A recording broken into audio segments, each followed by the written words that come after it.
Chapter 6, Needles and Noodles. Harry, Hermione, and Neville strode into transfiguration class somewhat early to find no teacher and a half-filled classroom. Since it was Ravenclaws and Hufflepuffs, he assumed no one would be late, and the three of them moved to take spots together in the second row, Ravenclaws having staked out the front row as the Eagles were prone to do. Hermione stopped to pet the pretty tabby cat sitting on the teacher's desk, cooing to it gently as she scratched its ears. Such a pretty kitty. Hermione cooed softly. Harry felt Noodle slither out of his robes and down beside Hermione. Noodle began to hiss. "Speaker, tell Mousebringer that is not a cat, tell Mousebringer to back behind me slowly." Noodle hissed excitedly. Harry translated for Hermione, who began to back away in confusion. The class began to whisper, the cat to purr, tail lashing as it eyed the rock viper with amusement. "Noodle, what is wrong with the cat? She looks lovely," Hermione asked, and Harry translated hissing. Noodle swayed hypnotically back and forth, trying to catch the cat's attention away from Hermione. "Dollar Mouse Giver, that cat is the greatest predator in the room. If she decides to eat you, I cannot stop her. I authorize you to take out one of my treat mice and offer it to the most terrifying not cat." Noodle hissed. Harry translated, and now the class was visibly pulling back in their desks from the approaching drama. Hermione, looking confused, pulled one of the potion-enhanced vitamin mice from her stasis pouch by the tail. As it squeaked in protest, Noodle struck. His fangs not extended, he struck to stun the mouse. Mouse in its jaws, he slithered to the desk, rose to place the twitching mouse beside the cat, who extended one paw, claws extended, to pin it in place. Noodle drew back before the first row of student desks and bowed deeply. "Dollar Speaker, please tell the most terrifying nut cat that we offer this mouse, that she not kill or eat any of the students." Noodle hissed. Harry translated, and while the class who had been seated remained silent, the group piled up at the door, led by the Ravenclaw Anthony Goldstein, laughed. "What is with all the drama? It's just a cat. Now get your snake out of the way before McGonagall comes and catches us being late," Goldstein said, making a shooing motion with his hands. The cat pounced, moving between being a cute tabby cat and a stern-looking Professor McGonagall, so seamlessly the moment of transition was impossible to truly note. Stunning the mouse with her wand, she bowed slightly to Noodle, then whirled on the Ravenclaw boy and said somewhat acerbically, "That is Professor McGonagall, and in the event you are late, you would do well to note you were not in the class when I made the bargain not to kill and eat any of the students," she said sternly, gesturing the late comers to their seat. With a non-verbal levitation charm, she sent rows of wooden matches to deposit one on each desk. For the next 20 minutes, she explained the theory of transfiguration, using magic to turn one thing into the seeming of another. It was not a true transformation, as the material was no longer in its true form. That change would be known as alchemy, and involved changing the true nature of the thing. Transfiguration was a major tool of combat and utility wizardry, as it allowed you to transform one thing into another to make it easier to transport, or more useful for attack, defense, or structural need. Intent was key, for it formed the mold into which you poured the energy of the thing you transformed. Your magical power took the energy that was bound into matter as you found it, and shifted it into a state between being and non-being where its actual nature was now undefined. While it was busy being undefined, you spent some more energy pouring it into the mold of your intent, and then let it snap back into being, hopefully in the new form. In essence, the wand movement and incantation made a two-dimensional rune matrix, the wand forming a rune in the air from the empowered inscription of the wand tip, and the verbal incantation providing a second rune chain based in sound, both bound by the same intent as poured into the mold of your desired end form. It was complex and power-intensive magic, but could do what Muggle science could not, and could take the transformation farther than any potion and with more substance than any charm. It was similar to the work goblins did laying down their goblin silver. The spell was the same, no matter what you transfigured. The change between states cost different levels of focus and power, depending on how dissimilar the beginning and end states were. The laws of consumption of mass and energy seemed to be violated most terribly by the entire practice, but nothing was free. Magic was paid to make up the difference, and because entropy was a thing even for wizards, Much was lost in transformation. While any first year could learn transfiguration, how much they could transfigure, and how long it persisted scaled up painfully slowly, as reality truly did not like to be reshaped at will. Harry tried hard to force his matchstick into the form of a needle, a steel needle. Harry had never actually seen or touched a steel needle. His mother had their needle. Made of goblin silver by Griphook when he determined to win her as his mate, he had forged the goblin silver from his soul, and with that needle she had wrought the marriage runes of their wedding, and worked the runes of power into the flesh of all three of their children, including Harry. That needle had woven the charms in his clothes, the charms in his trunk, and the runes of his home. Harry could not make the spell work. He could not imagine a steel needle at all. He could not imagine even owning a steel needle.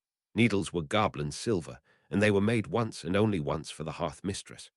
"Well done, Miss Granger," Professor McGonagall said, as a beaming, if sweating Hermione had transformed her matchstick into a somewhat crude but functional needle. That wasn't right. Hermione deserved better. Hermione's needle should be perfect. Intent snapped into place, and power howled from his core in a maelstrom. The runes of his forehead and chest began to burn, and even his flesh began to burn as power flooded his wand like a tsunami trying to squeeze into a tight river mouth, with all the sea pressing behind it. Power flowed into the matchstick, and Professor McGonagall was shouting somewhere in the distance, "Mr. Potter, Mr. Potter, let the power go." That it too much power for any spell. McGonagall's voice was unbearably distant. All there was room for in his mind was Hermione. Hermione and the needle. Her needle. His muscles shook. He felt and tasted the blood coming from his mouth, and his breath came in gasps as he struggled to fill the howling debt as his entire body processed energy at a rate far beyond any sprint or weightlifting. In the end, the form snapped into being, woven from a piece of his soul, and nearly all the energy in his body. He slumped to his chair, conscious, but unable to move or speak. He noted Professor McGonagall had put a strong shield up around him to protect the class from any explosion. His lips twitched slightly as Hermione's needle punched through the shield like it was so much cloth and shot over to Hermione, where it orbited her hand like a happy electron around its nucleus. Professor Flitwick had crashed through the door, wand in hand, at the feeling of goblin magic, at a scale that should have indicated a rather large formation of goblins working war magic together. His face watching the needle fly to Hermione to orbit her hand was a shock, so complete the dueling master dropped his wand. "That isn't steel. That is goblin silver, Mr. Potter. That cannot be transfigured at all. It is a completely unworkable magical substance." "That was not transfiguration, Mr. Potter. That was alchemy," McGonagall whispered in shock. Professor Flitwick examined the needle closely, making passes with his recovered wand and chuckling softly before offering an odd bow to Hermione. "Worse than that, Minerva. It wasn't alchemy at all. It was engagement. A goblin only makes one needle in his life, and that is for his hearth mistress. A goblin's silver needle will only come to one hand in all the world. It comes to the hand and call only of the mistress of that clan or hearth. Congratulations, Miss Granger. You are now numbered among the mothers of the goblin nation. I should expect several owls, and more than one discussion are probably called for," Professor Flitwick said, walking to Harry and shaking his hand in chuckling congratulations. Somehow, Flitwick was less worried about how the goblins of Gringotts would take the news, and more worried about how a certain headmaster would react. Neville looked at the totally gobsmacked looks Harry and Hermione were exchanging, and decided he had better head to the owlery right after class. He was the only one of them that was going to be able to communicate anything that wasn't a stammer or blush, an odd fact for Neville when he thought about it, so he thought it best to owl both sets of parents, and his gran, before Dumbledore tried to get his long and every so authoritative beak involved.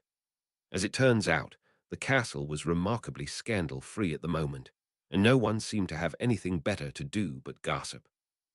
Professor Sprout was given strict, non-discretionary orders to keep Harry and Hermione from being alone together at any time. The phrase broom closet was not specifically mentioned by Dumbledore, but the entire staff seems to have somehow decided that youth today are somehow more advanced than 12-year-olds were in their own school years. especially those with the combined dating skills of the planet Pluto, who were so far distant from other planets that it hadn't even known it had been booted from the Planet Club, because it never got close enough to one to find it had once been a member. Professor Sprout was busy planting some very odd bulbs that looked a bit like baby heads in freshly potioned potting soil in Greenhouse 3. Greenhouse 3 was where the quietly magical things the headmaster didn't need to concern himself with were grown, as opposed to Greenhouse 7, which held very flashy and obviously dangerous magical plants. Dumbledore had quietly inserted his own runic spycraft inside her greenhouse wards to monitor, in secret. Working for Albus Dumbledore, champion of light, supreme mugwump of the Wizigamot, head international know-it all of the Ike and interfering git of legend, required a certain amount of handling. Professor Sprout had been handling men since before Dumbledore ever found his way into a broom closet, and knew that as long as you made it easy for them to know they were outsmarting you, you barely had to exert any effort at all to hide things from them. Professor Sprout put the effort in anyway, because while Albus believed his own press enough to play the fool more often than his terrifying intelligence and magical power should allow, Minerva McGonagall had at least 3 witches' worth of wits about her, and dear Minnie could be tiresomely about following dear Dumbledore's little temper tantrums about what magic other people should be allowed to practice. Honestly, he defeated Grindwald in 1945, a good 10 years too late if you asked her, or knew the true story. He didn't discover the wand, found Hogwarts, establish the Wittengamot, or even stop Voldemort when he knew he was gearing up to be the next, and most damaging, Dark Lord yet. Whatever Dumbledore thought about the greater good, magic was a lot older than him, and a lot wilder than the tepid light magic he openly swore by. Magic wasn't good or evil, neither were light and dark magic. There is no light that does not cast a shadow, and there is not a single element that cannot be used to heal or harm. Honestly, this is why Morgana locked Merlin up in the first place. When a wizard's ego grew longer than his wand, they became a problem. Professor Sprout was potting mandrakes in her greenhouse on a sunny Saturday morning with 3 of her eager young Hufflepuffs in attendance. Neville Longbottom absolutely knew that mandrakes were forbidden for cultivation outside of ministry-approved beds, that honestly produced a very lackluster quality, far below the legitimate needs of the healers of St. Mungo's, let alone Hogwarts, to say less the rest of wizarding Britain. Longbottom House held territory in South Africa, where they grew their own, and she knew the greengrass also held territory in the Congo, where they grew some as well for the domestic import market. Given a school budget, there is no way Madame Pomfrey would ever be able to afford true quality mandrake, nor would Professor Snape for the many potions it was required for.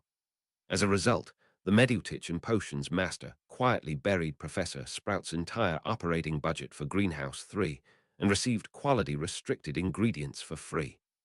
Witches' new laws were like trees. One lived best in their shadow, but you had to be prepared to walk around them at need. Happily engaged in teacher-approved felony, Hermione finally nerved herself up to ask Professor Sprout about something Harry had told her about, but which the books in the Hogwarts library told a far different story. Professor Sprout, Hermione asked as she used her fingers to make a little hollow for the next mandrake bulb.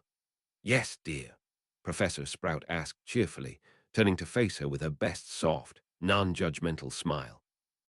Harry was telling me that his mother was part of a coven of witches that met to do old-style ritual magic, and that, according to his goblin family, it was one of those rituals that allowed him to survive Voldemort's killing curse. Hermione said, hoping to get the criminal part out in a rush before invisible auras fell from the sky to arrest her. Professor Sprout reached out and tousled Harry's unkempt hair, adding some soil to the bits he already put there himself. Ah, yes, Lily. I was there when she was inducted. She spent weeks trying to tease around the edges. Dumbledore led quite the witch hunt after Grindwald for any of the public covens, claimed it was all dark magic and had the ministry ban it. Professor Sprout laughed, and Neville laughed too. Hermione turned on Neville and hissed at him. Neville, why are you laughing? You could go to Azkaban for joining a coven after the ministry outlawed them. Good luck with that, Neville said. My gran was part of the coven here at Hogwarts, and her coven meets at the manor every Sabbath. I mean, Lady Malfoy, Greengrass, Abbott, Black, Bones, Marchbanks, Ogden are all a part of it. I don't think there is a single Lady of the Sacred 28 who isn't, and the number of seriously powerful half-blood and muggle-born witches that are a part of it is scary enough on its own. Neville said happily. Professor Sprout thought a bit before deciding how to dance lightly between her oaths. Hermione, Dumbledore is a great man, and great men often feel the burden of the decisions they have had to make very strongly. So strongly, in fact, that they decide that the burden is too heavy for lesser beings, that being everyone who isn't them, to bear. As a result, they decide that they are the only one who gets to decide things about light and dark, safe and dangerous, necessary and not. While they are great men, they are also greatly flawed. So flawed, in fact, that they will destroy anyone and anything they cannot conceive an immediate use for. They are so very great, in fact, that they cannot conceive the needs of the world, of its peoples, and of magic itself stretch beyond the reach of their, admittedly great vision. Dumbledore is a very great man, and the most powerful wizard currently striding the world. When he is right, he saves the world. When he is wrong, and he is often wrong, he makes pretty speeches over graves filled with other people's loved ones, and goes back to his office with a smile on his lips and song in his heart. There are any number of things that are indeed Dumbledore's alone to handle, and there are at least as many things it is best for everyone concerned that he not be troubled with. Things like covens and mandrakes. Things he has no idea he could need, and thus cannot be allowed to stamp out, or when he discovers he is wrong, there will not be any left. Professor Sprout said as she carefully inserted, then tamped down her freshly planted mandrake. Harry, Hermione, and Neville stared at Professor Sprout. She was dressed in rumpled robes that wouldn't look out of place on a farm worker.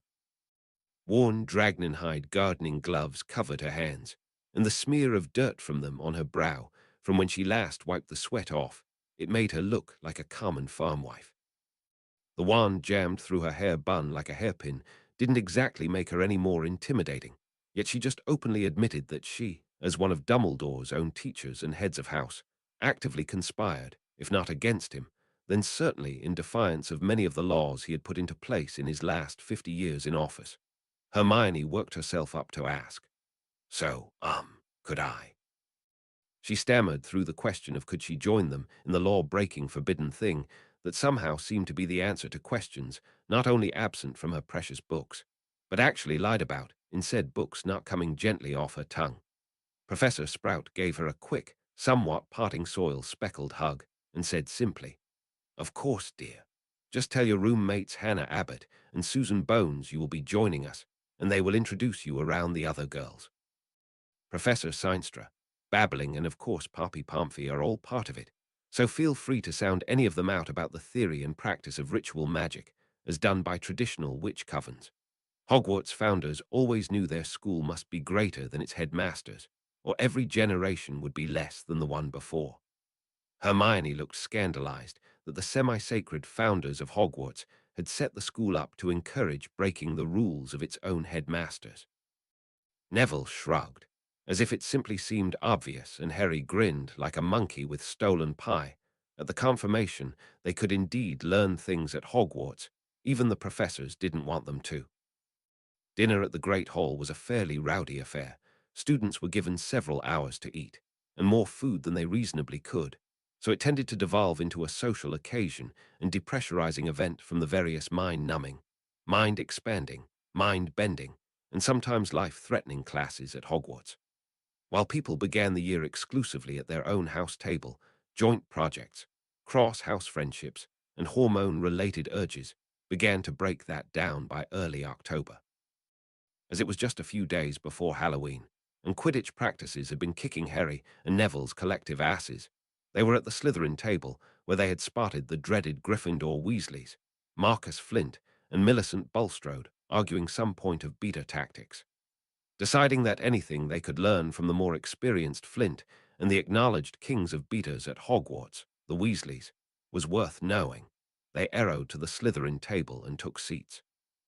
Draco Malfoy was not happy with the first-year end of the Slytherin table being taken over by beaters.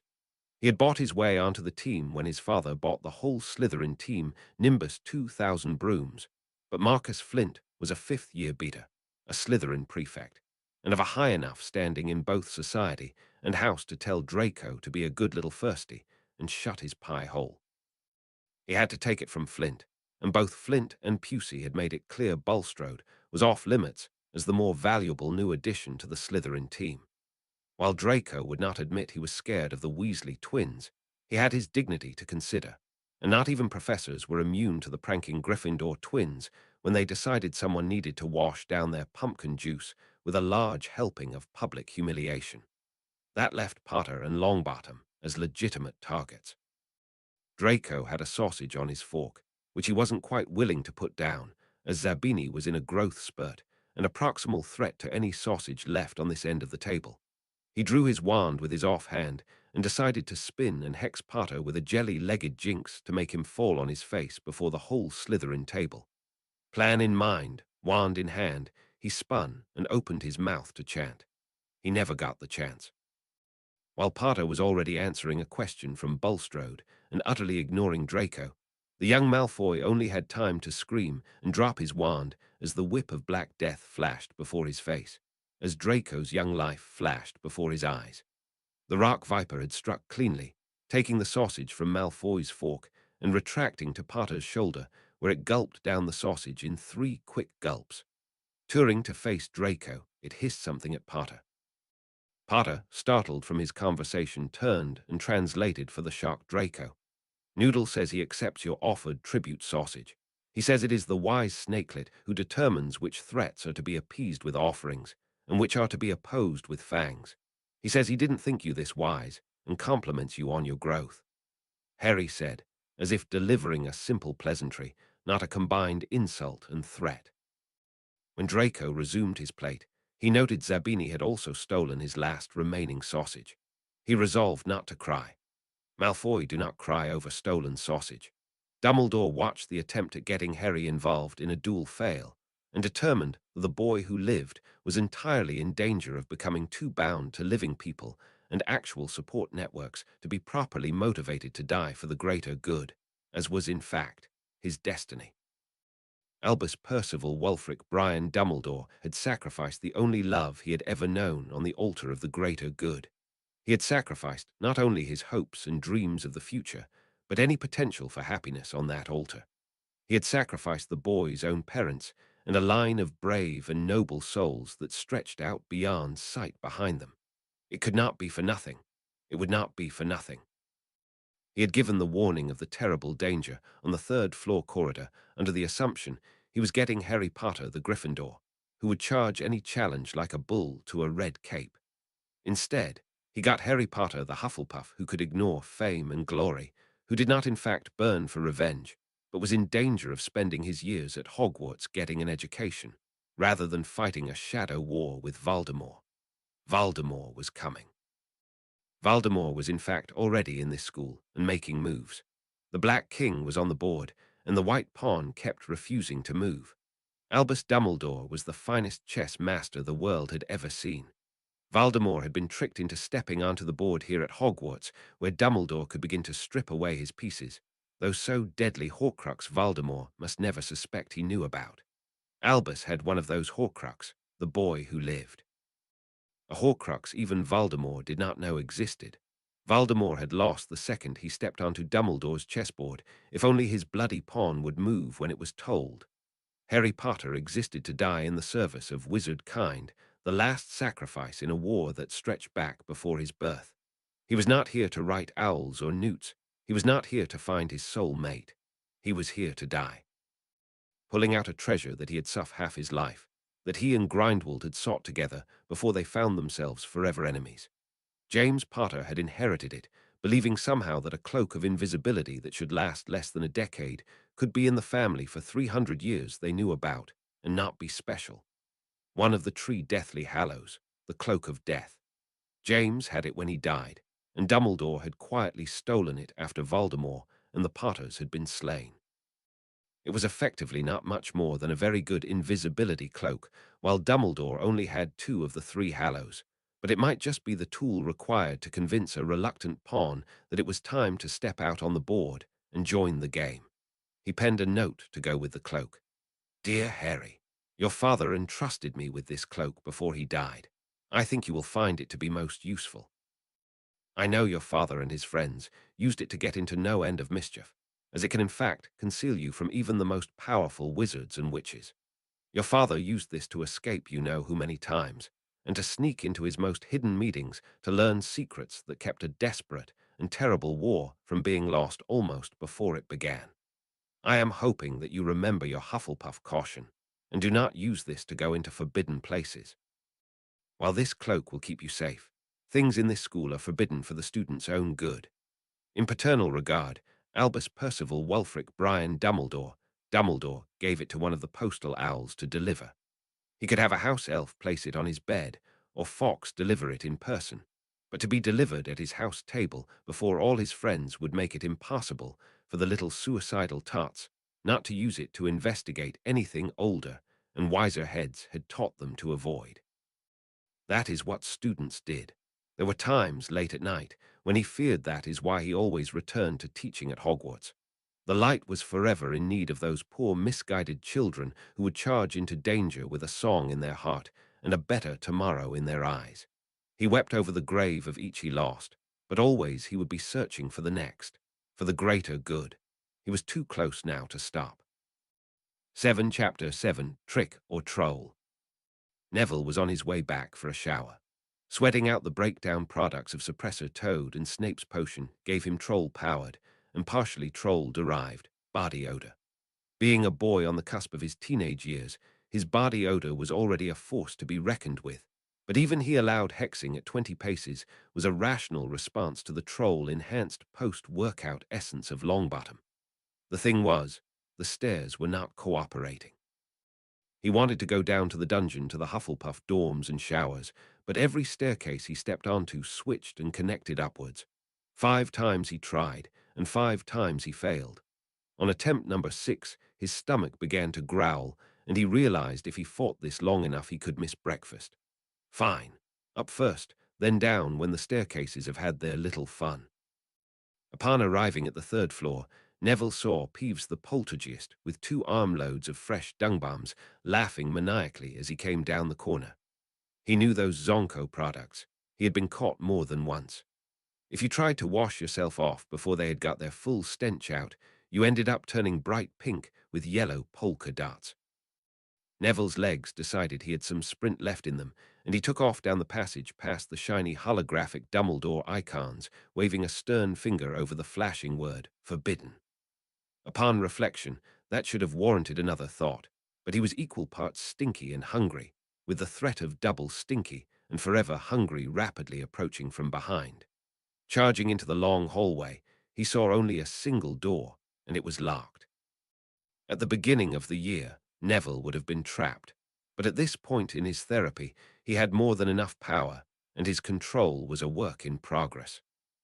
Snapping his wand from the dueling holster in his right forearm with a practiced flip, he thanked Hermione, and the long years of finding it easier to appease his gran than argue with a witch with a very firm opinion on what Neville should do next. That he had been forced to practice all of the charms in the 1st and 2nd year syllabus with Harry and her, until they had a firm grasp of control in both low and medium draw spells. Neville naively had thought that the Heir Longbottom, being a Hufflepuff of law-abiding tendencies, would not actually need to perform magical break and enter. "Alo Hamera," Neville said firmly, casting the unlocking charm and yanking the door open in one motion. Slamming it shut, Neville didn't bother with the locking hex, as that would not stop a ghost or poltergeist. He cast the 3rd year high-powered version that was technically illegal for those not employed on the short list of ministry professions allowed to use spells the standard aura door breaker won't work against. The thing is, both his parents were auras, and his gran made them read all of their diaries, and they both took excellent notes. Colloportus. The spell coated the door in spectral chains, and Peeves hit the door like a tomato tossed from the Gryffindor tower. His precious dung bombs bounced all over the hall, and Neville heard the wheezing gasps of Mr. Filch, the caretaker, pounding down the hall, determined to confiscate them. If Neville couldn't leave at the moment, at least he could be sure the 2 problems would remove themselves shortly. Turning to look in the room, he saw a trapdoor in the middle of the floor, and some odd-looking runic frames. used for moving furniture between floors that was too delicate to levitate and too magically potent to apparate. There were 3 very large dog bowls. Neville made a mental effort to decide, while in a medium-sized room, not to think at all about the 3 giant-sized dogs that might go with those bowls. The last thing he noticed was a mirror. Clearly magical, it glowed with a soft silver radiance that made you think of moonlight on a very dark pond. Drawn forward, he heard a song, just below the level he could make out words. It drew him forward until he was facing the mirror. He saw himself. Behind him, St. Mungo's hospital was in flames, burning to the ground, and Neville's wand was still trailing flames from burning it. Before the burning hospital, a man and woman in Aura's robes danced passionately before the fire, eyes only on each other. They were strong, vital, and so very present. They turned to look at Nigel through the glass, and he finally saw why everyone said he looked like them. He had only ever seen his parents looking like skeletons trapped in an endless scream, tortured with the Cruciatus curse, and locked behind their own well-trained occlumency shields that would force attackers to break the mind before they ever broke it open. They were tortured until they broke, and then beyond. Trapped forever in unending torment, he had only ever seen their faces locked in that endless loop of horror. Now he saw them free and laughing, so alive, so in love. Free of St. Mungo's, free of the torture they had been in his entire lives. He looked upon their faces and saw what he could be. Neville looked upon the mirror and reached for it. Everything he ever dreamed of could be his if he just reached out to the mirror and let it show him how. No, Neville pulled himself back, gasping. He was not the only one. Harry lost his mother and father to death, if not to endless half-life in agony. Neville would not get his salvation if Harry could not get his. He would get Harry and Hermione. They would use the mirror to find the way to their happy endings too. He cancelled his colloportus and charged the stairs. Without hesitation, they connected directly to the dungeons, growing long enough for the task to put him right at the Hufflepuff dungeon corridor. Neville did not note that the staircases never did that. The mirror of Erised suggestions were even subtler than they were powerful. Harry, Hermione, you have to come see this. I found something magical, something Dumbledore has been keeping locked up on the 3rd floor corridor. Harry, it can give them back. Harry, I swear upon my magic, it can give them back. Neville was in an emotional state, beyond tears, rage, or hope. Hermione and Harry ran after him. Dumbledore reacted when his wards were triggered, and had the time to walk casually down the secret passage to the room he left the mirror of Erised. He had no hope he could catch Voldemort with it directly, but every hope Voldemort would be fooled into using Harry as his tool, never knowing Harry was the test to see if partial alien souls could indeed be bound in the mirror of Erised. It had been used in ages past to free the possessed of their inhabiting souls, but after thousands of angry ghosts, demons, and monsters had been trapped in it, the mirror began to consume not simply the possessor, but the host as well. Once he had tested it on Harry, he would place the Philosopher's Stone that promised Voldemort a new immortal body inside a mirror he would have to stand before with Harry Potter to extract. He would mourn Harry Potter's sacrifice, but if it spared the world from a reborn Voldemort, it was for the greater good. He disillusioned himself in the corner and awaited the show. Neville rushed into the room and charged the mirror. Dumbledore saw the faces of Frank and Alice Longbottom as they had been when they served him in the Order of the Phoenix. His best and brightest, casualties of the last war. There was no cure for them. They were trapped forever in endless and unknowing agony. But he needed them to survive. Killing is always wrong, and as long as they lived, he did not have to add them to the ghosts he hid from in his dreams each night. Harry moved to the mirror and froze in shock. A face looked back at him. His face. Green eyes, the silver Swalo rune in his forehead gleamed above green eyes that burned with intelligence and ambition. The eyes were above a hooked goblin nose and a wide mouth filled with goblin fangs. His fangs. He was Harry Potter, son of Griphook and Frithweaver, goblin of Gringotts. His eyes teared as he reached out to the him that should be. The mirror whispered to him, whispered it could make it all true. Beside Neville, he reached for the mirror and wept, willing to wait forever if that is how long it took the mirror to tell him how to make it so. Hermione looked in the mirror, and she saw herself with Harry and Neville. They looked strong and happy, as did she. Noodle was around her shoulders and turned to her and hissed to her. She hissed in reply. She understood. Hermione reached out to the mirror, talking to the snake in the mirror, and it responded. She was a Parselmouth. She felt a head pound into the side of hers and turned to look at Noodle, who hissed at her. Wait, what was he saying? Why couldn't she understand him? She turned to the mirror, and the snake in the mirror hissed at her, and she understood. She turned to Noodle, who turned his head to one side and flicked his tongue the way he did when people made hissing noises at him, and thought that was somehow actual parcel tongue. She looked at the mirror. That wasn't parcel tongue. That was an illusion making hissing noises at another illusion. You could not learn parcel tongue. It was a bloodline ability. Hermione would never have it. The mirror was a lie.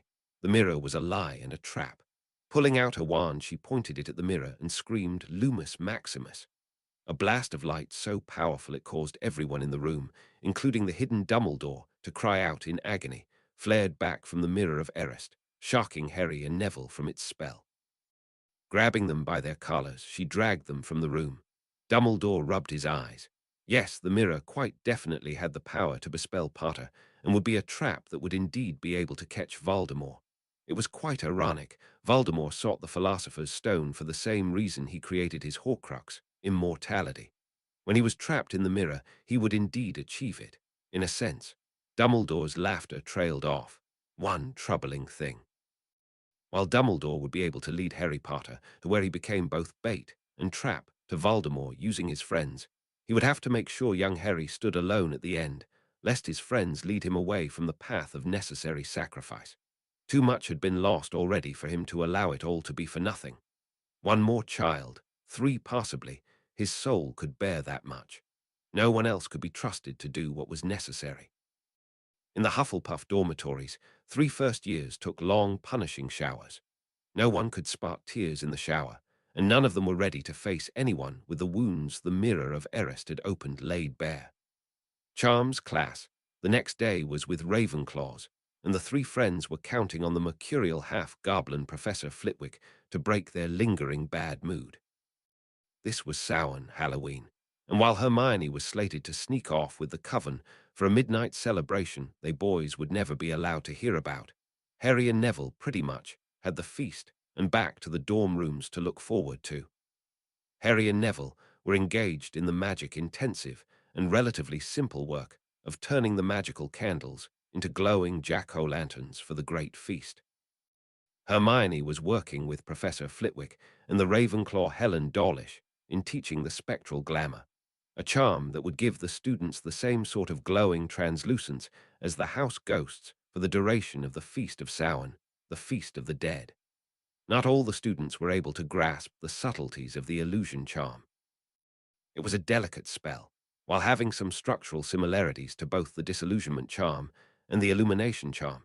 It also borrowed fairly heavily on some of the Notice Me Not charms, as what it wove wasn't really the illusion of a ghost, so much as the failure to see color and depth in the image of the student, effectively making them seem as ghostly, without burning the huge amount of energy required to make them truly partially invisible or floating.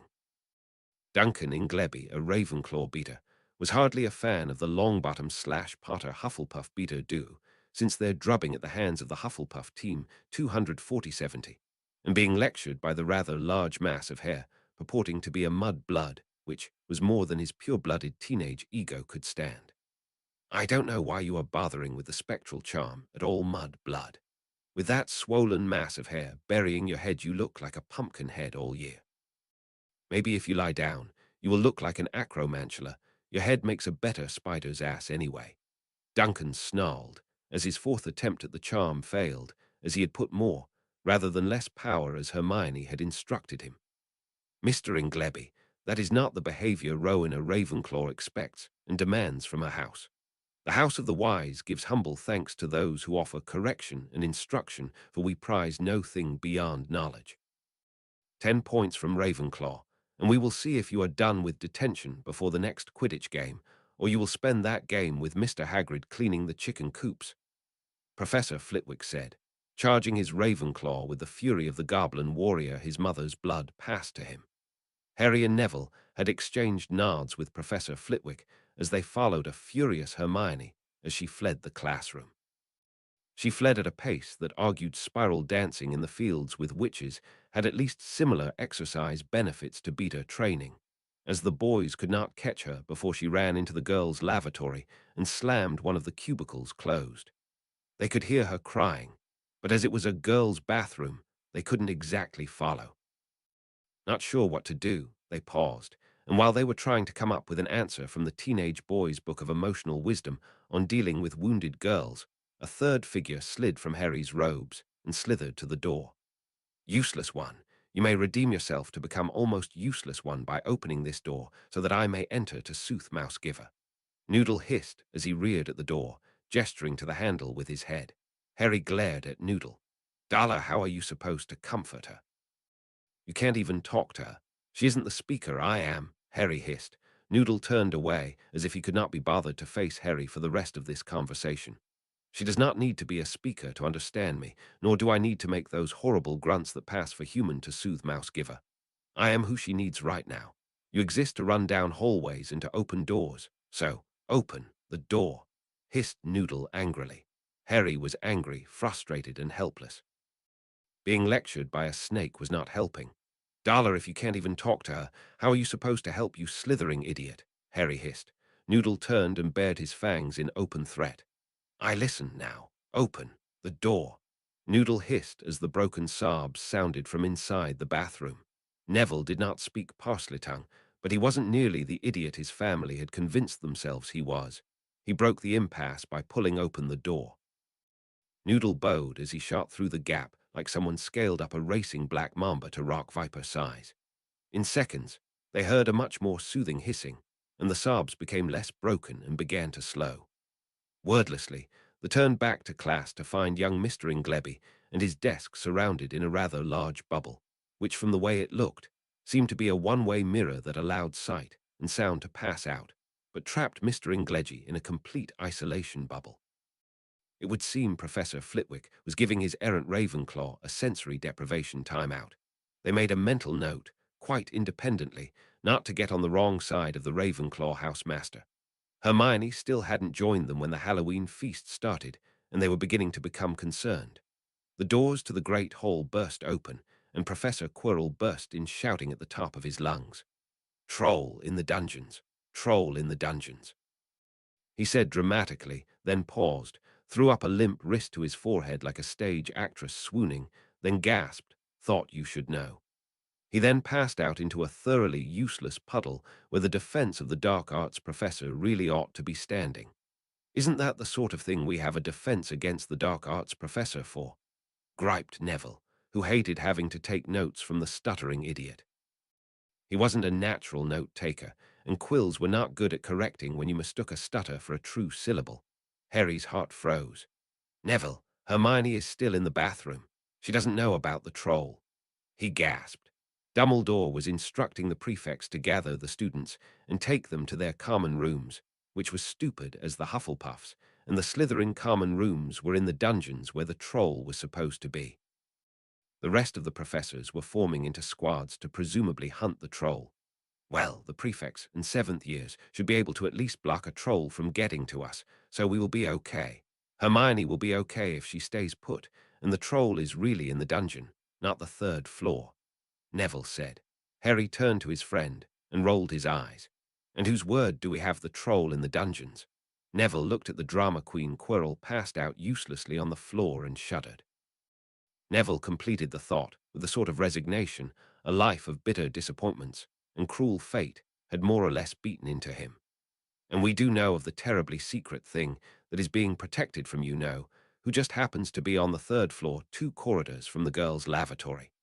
With the professors running to the dungeon, the students headed to the dungeon or towers. This would be a great time to set a troll loose on the 3rd floor and make a quick grab at the terribly secret thing. I mean, it isn't like Hermione will be killed on purpose.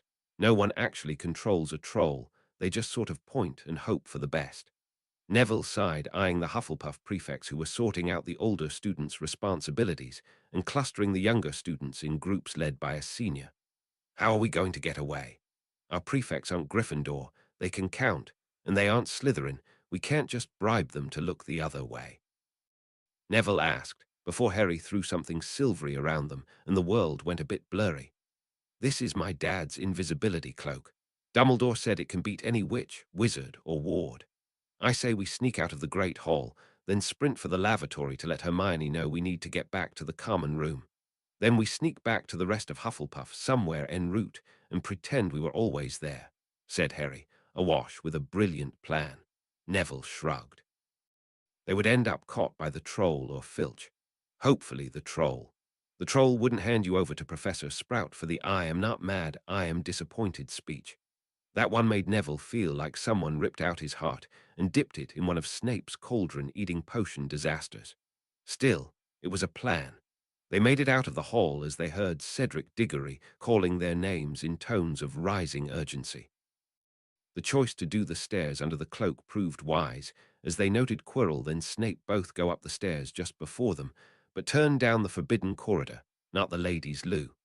They got to the girls' lavatory in a dead sprint, and Harry opened the door to Neville with a cough. "Blimey, Neville, I thought you showered after class. You smell more like a troll now than after your morning run."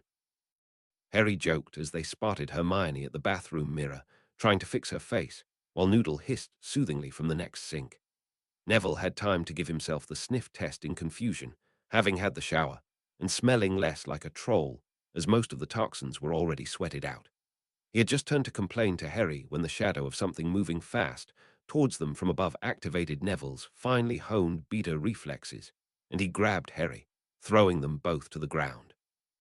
The shattering of wall and door prefaced the entrance of a 12-foot grey-skinned and more or less invulnerable mountain troll into the third-floor lavatory. Hermione screamed, and Neville, upon due reflection, felt that was indeed the correct response. They were indeed going to die, in a girl's lavatory. His gran would finally have that heart attack, and it would indeed be his fault. Harry drew his wand and put all his power into the stunning charm, striking the troll right in its center of mass. In return, the troll swept his club through 3 bathroom stalls, 1 heroic Hufflepuff, and 2 bathroom sinks.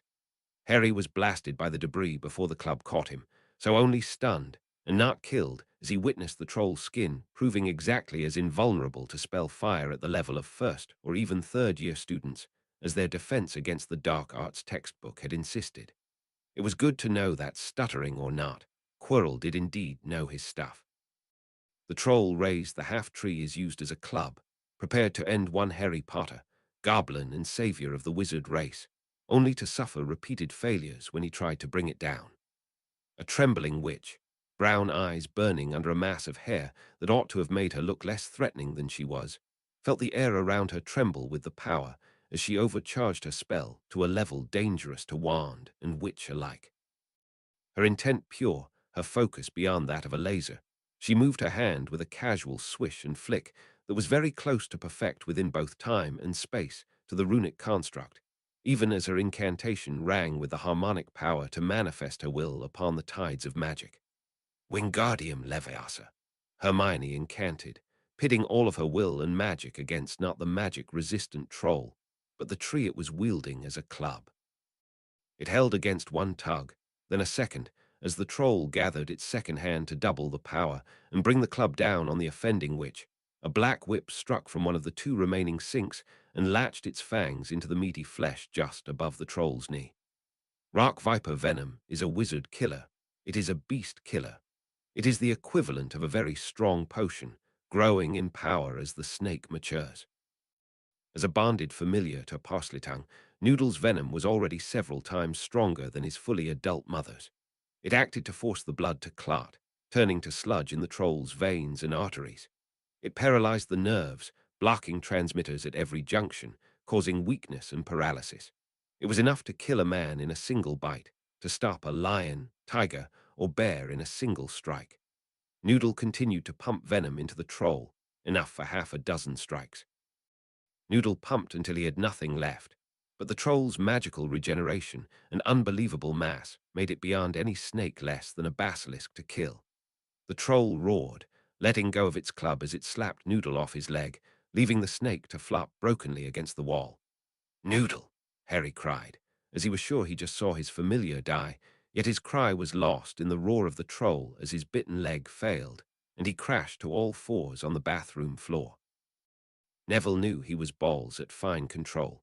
But as he was fully panicking right now, he had all the magical power he could ever want. He stuck his wand right into the eye of the troll and screamed out, "Lumos Maximus." If Hermione's maximum light was enough to blind a room full of wizards, the young Lord Longbottom's full power was enough to sear the eyes of even a fully grown mountain troll. It would heal, but for the moment, it reared back away from the burning light. Hermione, who could do no more than hold the heavy tree she had snatched from the troll, saw its head beneath the hovering club. With the last of her magical power, she stopped holding it up, and with a wild downward slash of her wand and will, pulled it down like a guillotine onto the troll's head. Stunned, the troll fell unconscious to the ground, head right at Hermione's trembling feet. Harry was no goblin warrior. He could never make a blade longer than his dagger, but it was a goblin fighting knife, the size of a Viking Sikh's or American Bowie knife. Charging it with all of his magical power, he climbed the shoulders of the fallen troll and rammed the blade into the neck of the troll, cutting between the third and fourth cervical vertebra in a desperate attempt to sever the spinal cord and kill the troll. The troll went still, his spinal cord severed, but troll regeneration is literally inhuman. No other living creature heals as quickly and completely as a mountain troll. It began to heal. "It's not enough," shouted Harry. Neville had a moment. He only really learned one dueling jinx, the knockback jink, the jinx that cast your magical power not at your enemy, but between them and the ground. The jinx was useful because many shields only covered the wizard, not the ground. Was powerful enough at normal strength to toss a grown man back a dozen yards. Harry was desperately sawing with his magical goblin blade at the spinal cord. Neville took his father's wand, his only inheritance. His gran always swore he would never be half the wizard needed to wield it, but he was bloody well going to be good enough for this. He jammed it beside Harry's goblin sliver blade inside the troll's spine, between the heavy spinal bones. "Harry, overcharge, flipendo with everything you have." "On three. 1, 2, Neville shouted, hoping Harry was listening, and he remembered right that Harry could cast any contact-type spell through his knife. Flipendo wasn't supposed to be, but needs must when Morgana's casting. "Flipendo!" the two young wizards shouted, each of them pouring all their little overcharged cores had to offer into a very small space made of flesh that did not like allowing magic to pass. It was like setting off Muggle dynamite inside someone's spine. 3 professors charged over the shattered wall to the girls' lavatory to hear 2 voices shouting the knockback jinx that could not possibly stop a standing troll. No Dada textbook had ever recorded the effects of 2 massively overcharged spells being detonated inside a troll's spinal column. Perhaps this would make a new entry. The effects were somewhat noteworthy.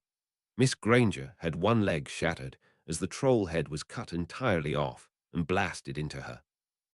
Harry Potter had his right hand and forearm shattered when the explosion threw him backwards, and his knife ended up wedged hilt first in the stone of the ceiling. Neville Longbottom would no longer have to worry about being worthy of his father's wand, as the wand itself exploded in the kind of white-silver fire that comes from unicorn hair giving up all of its magic in a single burst. Not that Neville would be needing a wand until both of his broken arms were at least to the point they could be recognized as human limbs. Professors Flitwick, Sprout, and McGonagall looked on in something between shock and horror as Hermione Granger, in a degree of focus that ought to be beyond her, demonstrated her resolve and preparation for daily life at Hogwarts as she dragged a leg not facing the right way behind her across the floor. She pulled out the one healing potion that she had and poured it into the open mouth of a limp and possibly lifeless black rock viper. Samhain had passed, and while Hermione may not have danced with her coven on the Feast of the Dead, it was her and her 2 companions upon whom the ritual was focused, 2 companions, and one not quite dead snake. They did not wake until dawn on the second day. Upon waking, they faced something somewhat more intimidating than a mountain troll in a ladies' loo. There were goblins and grandmothers, and no small number of questions. Reasonable questions, and as everyone knows, those are almost always the most dangerous ones at Hogwarts. Chapter 8, Elementary, my dear Noodle. It was long after curfew, but the recovering foursome had been ordered to eat whenever they woke up from their potion and spell-enhanced healing trances. Hermione had coaxed some of her bluebell flames, the odd blue-colored fire she had been using unconsciously since about grade 3 to live in 2 bedpans. Millicent had set up like braziers on either side of Neville's bed, and his right flank Harry and left flank Hermione. First fanged rule of Slytherin girls, Hermione. You don't go to the bathroom alone. I know you badgers are all about group hugs and that rubbish, but the world is full of predators, and ever one of them lives to catch you alone and not at your best. Girls do not ever go to the bathroom alone. Harry was translating in soft hisses for Noodle, who rose painfully and bopped Hermione in the forehead with his own head. What a witch is wise speaker.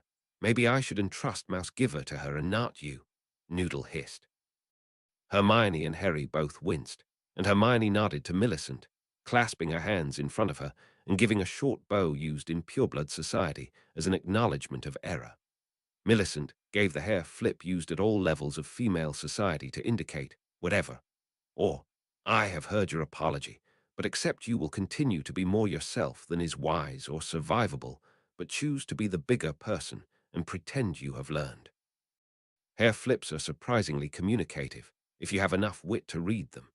Millicent was spoon-feeding Neville, while Harry was looking down on his large white bib on which fat badgers magically cavorted, descending on whatever bit of food his less-than-perfect spoon control with his offhand landed on the large white bib. The badgers seemed to be getting rather more of the lamb in his stew than he was. I am not a baby. I don't need a bib. Harry Potter snarled, the pain from his regrowing arm bones making him cranky. I am a goblin warrior, Harry replied haughtily, then swore as a good lamb bit fell off the side of his spoon, leaving a delectable taste on the lips it brushed, then fell to his bib, where the badgers stitched into it descended on it in happy grumbling content. Harry eyed the smug bit of turnip and broth left on the spoon, and with a reluctant sigh, shoveled it in awkwardly. Hermione very carefully worked the wound salve onto Noodle's long form. Lines from her own pain and bags under her eyes showed the cost of her own leg, but her gentleness with Noodle showed she had at least as much control of her pain as Harry had. I read that goblin warriors were feared for being universally ambidextrous, among other things. Hermione lectured sternly. Whining about having to eat left-handed is very goblin-y, not very heroic. Millicent fed Neville another spoonful of stew, and he closed his lips upon it carefully. While both his arms had been shattered, his neck had very strong opinions about his head being at ground zero for troll decapitating explosions, and he chewed with the care of someone who feared do so with too much vigor might cause his lower jaw to fall off. Now Neville was properly heroic, getting both arms blown to minced meat. Madame Pomfrey said she didn't know whether to make a tart or a boy out of what was left. I suppose we should be thankful it was after the Halloween feast, or he might be a tart on the teacher's table right now. Millicent mused. Yeah, well, I hope Snape and Quirrell both choke on me. What do you suppose they were doing sneaking down the third-floor corridor towards the 3 giant dogs and the magic mirror? Neville snarked. Millicent wiped the gravy off his chin, then corrected him. 1 dog. A Cerebos, actually. Hagrid was right worried about him when he heard there was a troll found on the 3rd floor.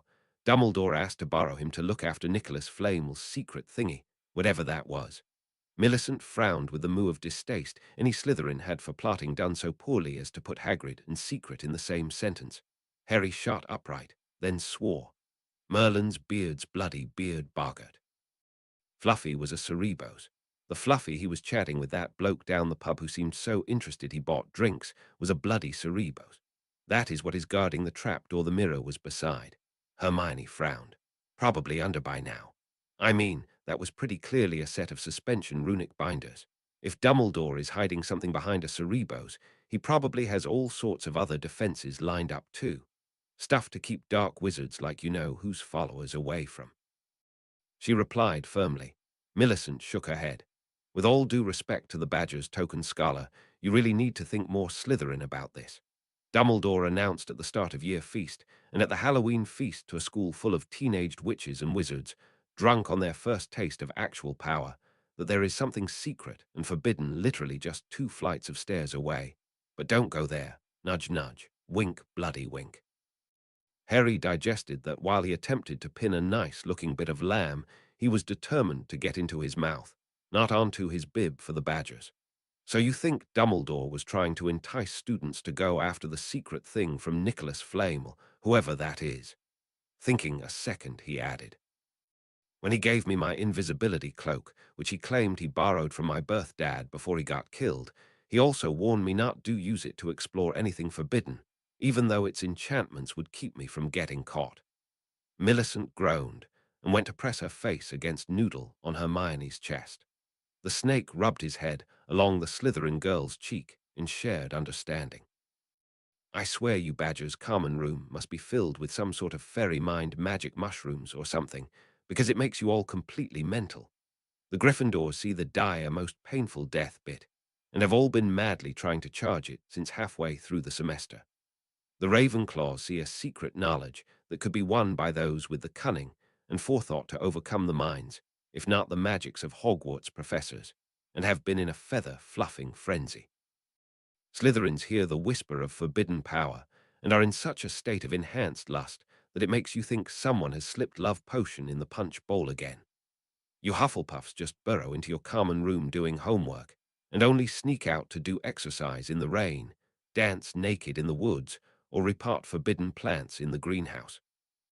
Millicent accused them of a total lack of lust for forbidden magic and power that explained how an actual Parselmouth managed not to get sorted into Slytherin's own house.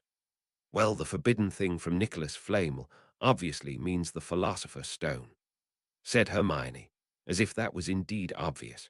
For a Muggle-born witch, her knowledge of every prominent magical scholar since the burning of the Library of Alexandria was beyond scary. Neville choked, thankful he wasn't being spoon-fed at that instant. Nicholas Flamel, he's like 600 years old. Him and his wife are cited as the only currently living immortals because he made the Philosopher's Stone and can brew the elixir of life. If you know who is not all the way dead, but not alive enough to come for Harry himself, what do you think he would give for the stone that allowed you to triumph over death itself and retain your full mind and body's power forever? Harry hissed to Noodle. Snape and Quirrell were both after it. I should kill them both. Harry hissed, a very goblin desire for revenge rising within him. Noodle hissed in reply. This is why you aren't allowed out without adult supervision. Stupid, hot-blooded mammal idiocy. If not for boobs that are the only perfect resting place known to serpent kind, I would say bite all of you. Letting you down from the trees in the first place was clearly a waste of time. One of them is sabotaging the other. Until you know which, you wait in the shadows and watch. You lure them into facing each other, you make them show their hand, and when you know which is your enemy and which is a disposable distraction, then you can strike. Honestly, I fear Mouse Giver will never find any of you worthy of mating, which means my children will have no competent caretakers. Harry had been translating for his friends, but choked when he got to the word mating as his brain derailed. Millicent began laughing outright, making all three of the rest of them blush brightly. Hermione would later blame what she said on the pain potion she was on, but Millicent remained unsure she accepted it. Speaking of boobs, I swore I dreamed of you dancing in the woods on Samhain night when we were in hospital. I know I had planned on being there for the ritual, but I have never actually seen the ritual grove, and it is warded so heavily we could never find it. How is it I saw you naked, which I have never seen, in a ritual circle in the woods that I have never seen?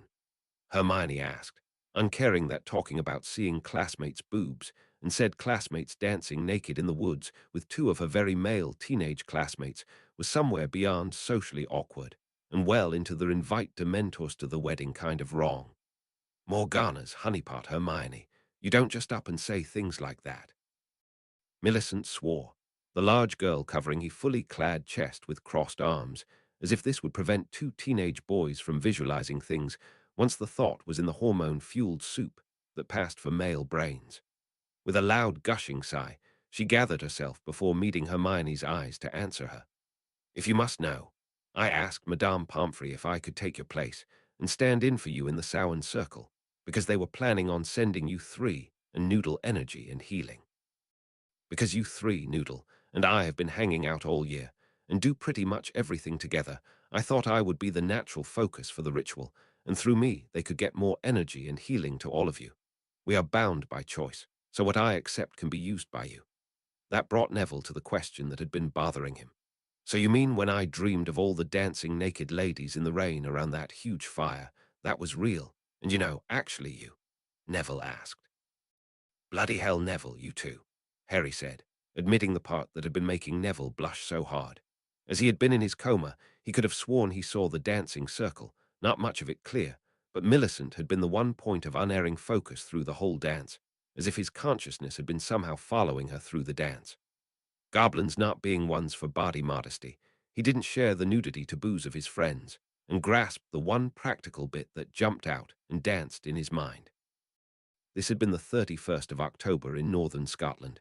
How didn't you freeze in that rain? I mean, October in the rain is tough enough in Quidditch gear, but Starkers on Samhain, I'd have frozen my bits off, Harry said. Millicent shrugged. It doesn't bother me, not even when I play Quidditch. When I don't want it to, rain doesn't touch me. When I want to be dry, I just sort of ask it to go and it goes. Water Witch, I named her. Water Witch she is. Hissed, not bothering to look up, too tired and sore to move. Harry translated, not really seeing the seriousness of the statement. I wouldn't mind learning that charm, Harry noted. It sucks playing wet at any kind of speed. Hermione sighed, conjuring flames to dance in her hands. It isn't a charm, Harry, it's an elemental affinity. It can't be taught, any more than Parlitung can be taught. It is just a part of you, a connection to the wild magic and the earth that is woven in your blood. Hardly seems fair, griped Harry. You are one to complain, Harry, considering the cheat you have with yours. Neville snarked. What are you talking about, Neville? Harry objected. Your air affinity, you prat. I mean, how many times have you lectured me about not seeing the bludgers coming from behind, below, and above me? Most of us have to use their eyes to see the bloody things. You'll just sense the disturbance in the air isn't really a thing. I mean, I figured out you had an air affinity months ago. Even you can't be that dim. Neville griped. Noodle hissed at Harry, demanding a translation. When he received it, he turned to Neville and hissed. The dense one, make him tell his gift. Hurry, speaker, while the ritual that bound you together for healing is still connecting you, make him talk. Noodle hissed in obvious agitation. Neville listened to Noodle with embarrassment. It's not much of a gift. Gran keeps telling me I have to be an aura like Dad and Mom, or I won't be living up to their destiny. It is why she was so upset about me not getting into the warrior house of Gryffindor. My gift is sort of lame. I mean, I love it. It is the only thing I used to have, back when I thought I had no magic at all. The plants like me. Neville said, and gestured to the roses in the vase on the table at the end of their beds. He gestured, and the roses bent towards him. Soon the vase shattered, and the roots of the cut plants grew back and enveloped the table. Millicent drew the water from the surrounding pitchers and guided it to the floor for the roots as the roses shot out stems and leaves to grow into a very thick rose bush in the middle of the hospital wing of Hogwarts. They burst with flowers as the vines all waved in an unseen wind. The scent of fresh earth that was nowhere in sight mixed with the heady perfume of roses as the Slytherin girl and pair of stunned Hufflepuffs looked at Neville's gift in disbelief. Root Singer. He is Root Singer. You have bound all four elements in a living ritual and done nothing with it. I am surrounded by stupid humans, Root Singer of Earth, Water Witch of the Waves, Mouse Giver who calls fire, and Speaker who hears the wind. Noodle hissed. Millicent and Neville were the only ones who got it. We have all the towers. We are all the quarters, the guardians of the cardinal points, the elements of a ritual circle. Millicent said huskily, the hunger for a power the detested half-blood of pure bloodhouse. To have all four elemental affinities in a single circle happens maybe once a century or so. The last time it happened was bloody Grindwald back in the 30s, before he split with Dumbledore. Most people say if they hadn't fallen out and he had kept his circle intact, he'd have won the bloody war. Millicent said with a tremble in her voice none of them could recall ever hearing. Hermione frowned. Why is it we don't learn anything about this in class? Hermione asked. Neville rolled his eyes. Elemental affinities are one of those pure blood obsessions. I mean, they bred us for it like raising racing hippogriffs or postal owls. Entire houses rise and fall on the purity of their elemental affinity. You can learn almost any magic if you have the right books, and magic itself throws the dice about how big your magical core potential will be, but elemental affinities are in the bloodlines. You can bet that the high-born families want to keep that advantage entirely to themselves, And you can also bet that the Ministry is going to do their best to suppress the knowledge about any source of power they can't regulate or control. Noodle was swaying back and forth in serpentine bliss, hissing softly to himself, almost singing as Harry translated the conversation. "We need to tell Professor Dumbledore," Hermione said firmly. "We have all four elements together, and with Professor Sprout's coven to train us, we have the capacity to make a full elemental coven like hasn't been seen since he and Grindwald." Noodle rammed his head into her forehead, breaking her train of thought. "What a witch, educate Mouse Giver. I cannot protect her alone, and the males are too trusting. The Phoenix lover is not to be trusted. He stinks of sacrifice, yet bears no scars himself. You are fresh from the egg, soft, scaled, and weak-venomed in a forest of ancient and half-seen foes. You must grow your power in secret until your foes are known and strike from the shadows." Noodle hissed as Harry translated almost robotically. Neville looked at Noodle gravely, Harry skeptically, and Hermione looked offended. Neville finally spoke. "Harry, your snake's more than a little creepy," Neville said seriously. I'm not saying he's wrong. It's just like getting lectured by that Italian wizard Snape always quotes," Neville said. "Machiavelli," both Hermione and Millicent said in stereo. Harry thought about the fight he got Noodle in. He won the goblin silver of the goblins that were killed by Noodle's mother. A normal goblin warrior would take that silver of conquest and forge himself a larger blade, a sword to win honor and glory for his clan. Harry could not forge a sword. He was not a goblin. Harry had forged a hearth mistress needle for Hermione. The symbol and key to a goblin family or clans power the tool that a hearth mistress used to bind her family together and amplify their power. Only a goblin could do that. Harry Potter, heir to the ancient and noble house of Potter, was a goblin. He had forged a goblin silver needle for his hearth mistress. Hermione could not be the hearth mistress of a goblin clan. Harry could never be a goblin warrior. He could no more forge the goblin sword of a warrior than he could fly a broom to the moon. Harry Potter was a wizard and would be a lord. Magic was his weapon, yet he was a goblin too. Harry shut his eyes. The powerful beat of the drum, the ecstatic wild magic of the dance, the sky-clad witches dancing in firelight, their feet striking the earth in time with the beating of his heart. This magic called to him, the magic of his blood, the magic of his mother. His scar burned.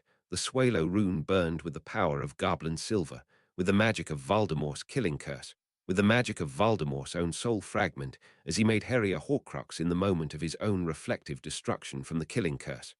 Magic of an ancient and noble house, magic of a dark lord, magic of the goblin nation, magic of the covens and elements all bound to his blood.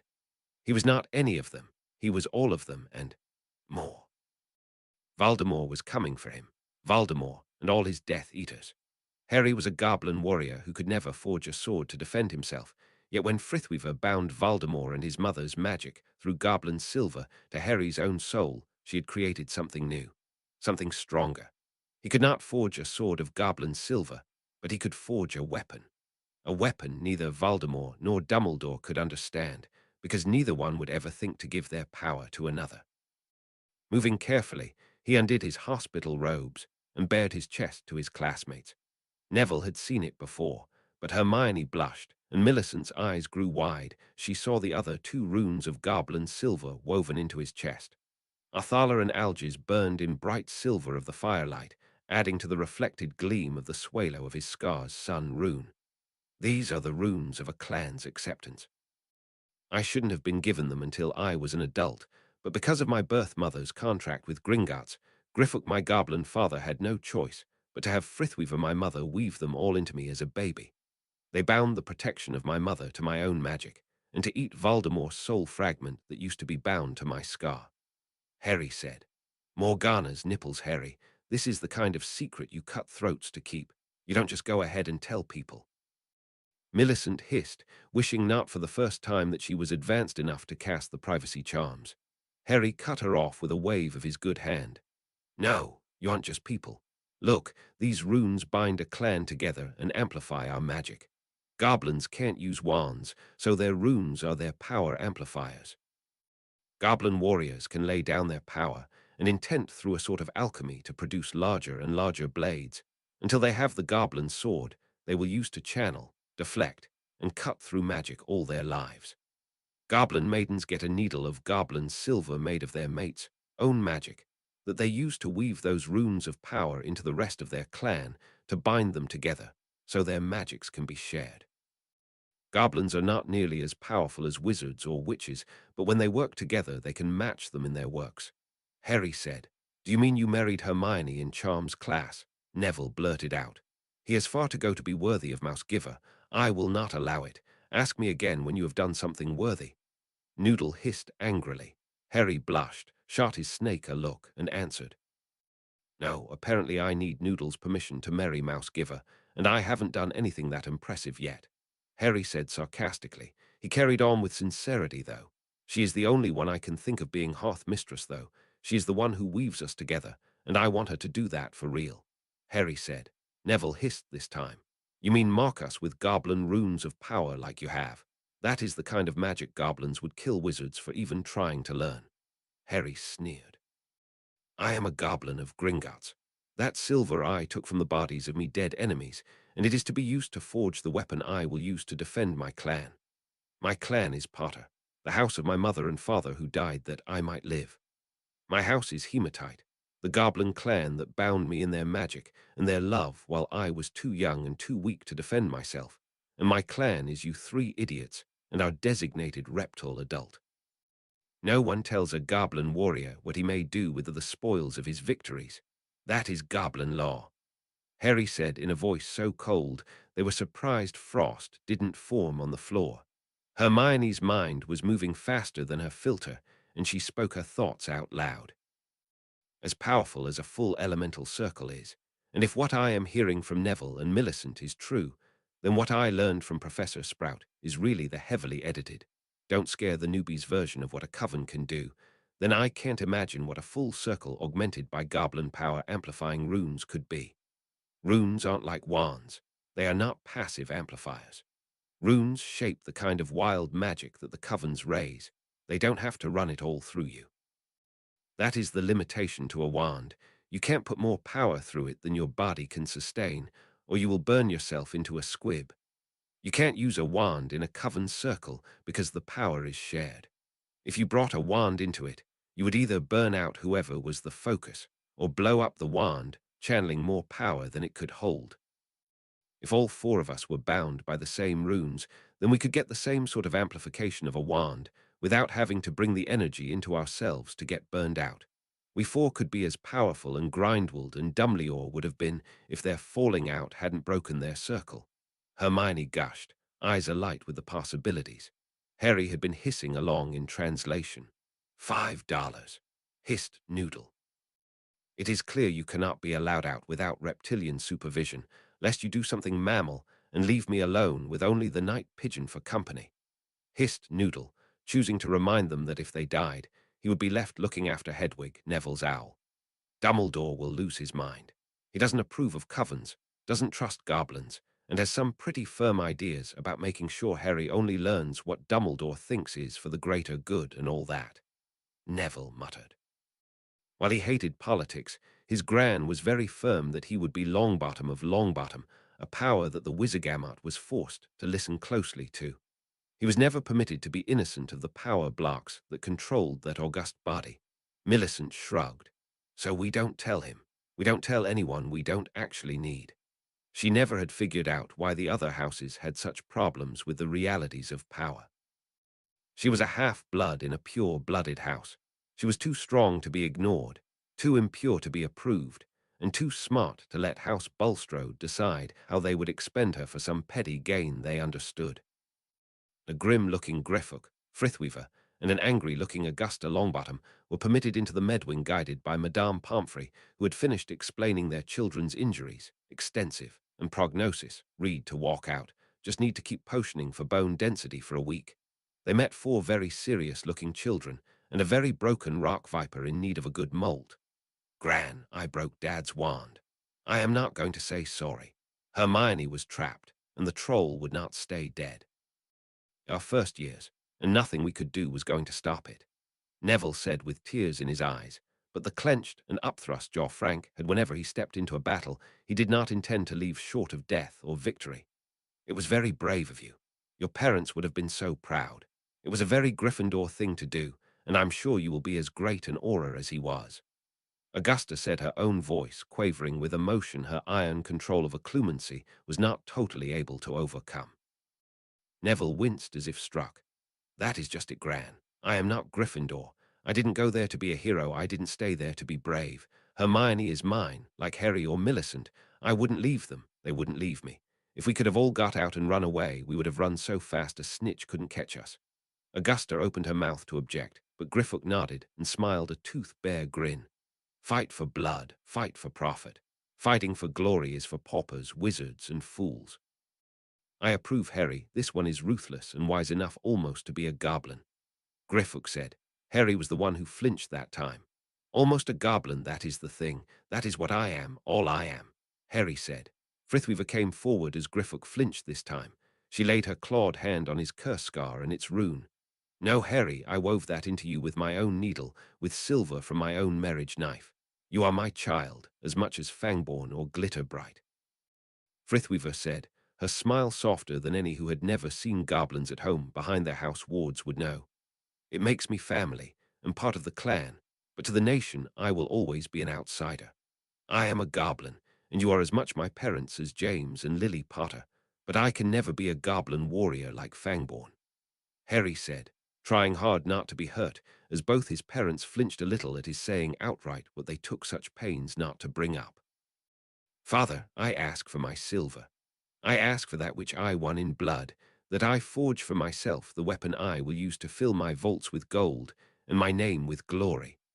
I wish to take up the silver taken from the dead to forge the weapon I will wash in the blood of Voldemort, murderer of my first parents," Harry asked, and while Poppy and Augusta stopped knowing something important had just been said, and Griphook's reaction was simply surprise, it was Frithweaver whose eyes darted to the other children in the hospital beds in growing alarm and awareness.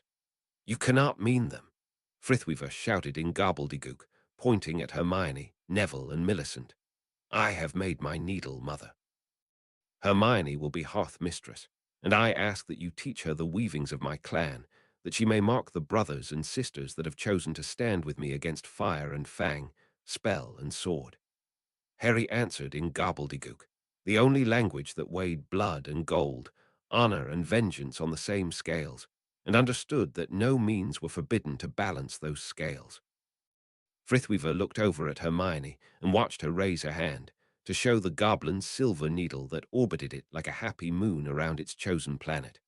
Griphook and Frithweaver froze, but it was Griphook who broke the silence with the sort of rasping laugh that belonged somewhere deep in hell, where things that the light shouldn't disturb were kept.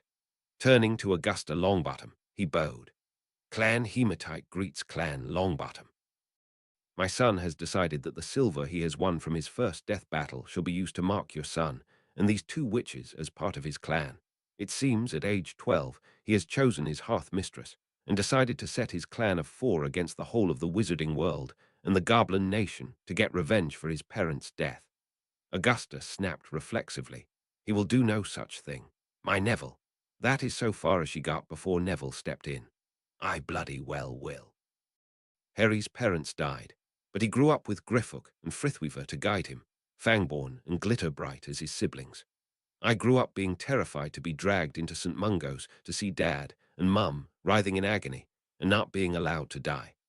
I grew up waiting for Uncle Algy to accidentally kill me and remove the stain of a bloody squib on the Longbottom name. Probably for the best, because I was never going to be the Auror grandson to replace my dad. I'm just Neville.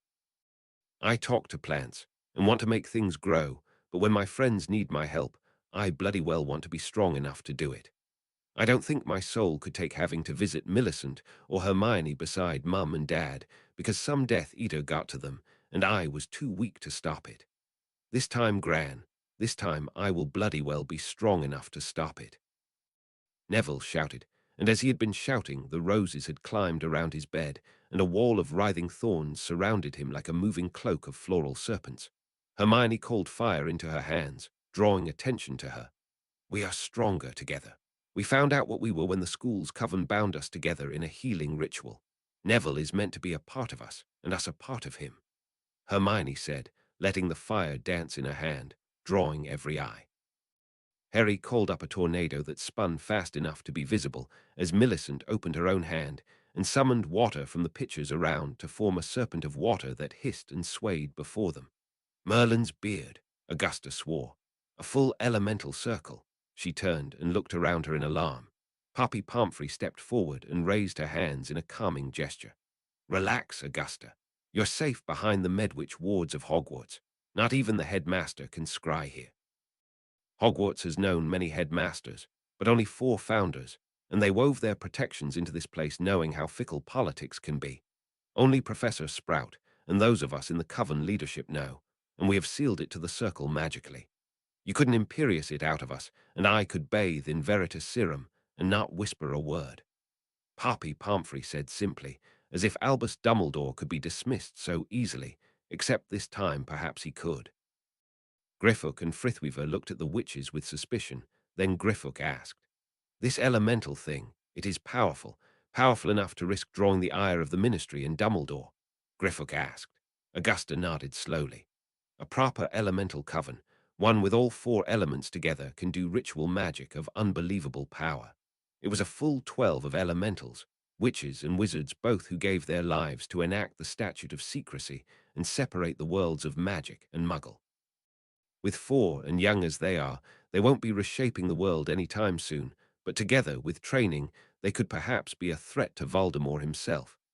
Frithweaver's eyes grew wide, and she demanded, "Why was this not done already? Why was Voldemort not stopped by one before he slaughtered half a generation?" Poppy Pomfrey sighed. 2 reasons. First, because they are so rare. The last time a circle was found with 4 compatible elementalists, it was Cassiopeia Black, Perenelle Flamel, Albus Dumbledore, and Gellert Grindwald. Griphook, sensing the problem, begged the question. And the second reason, because Albus Dumbledore knows that if he hadn't broken the circle before, Grindwald would have conquered the world. There is no knowing what he would do to stop another from rising.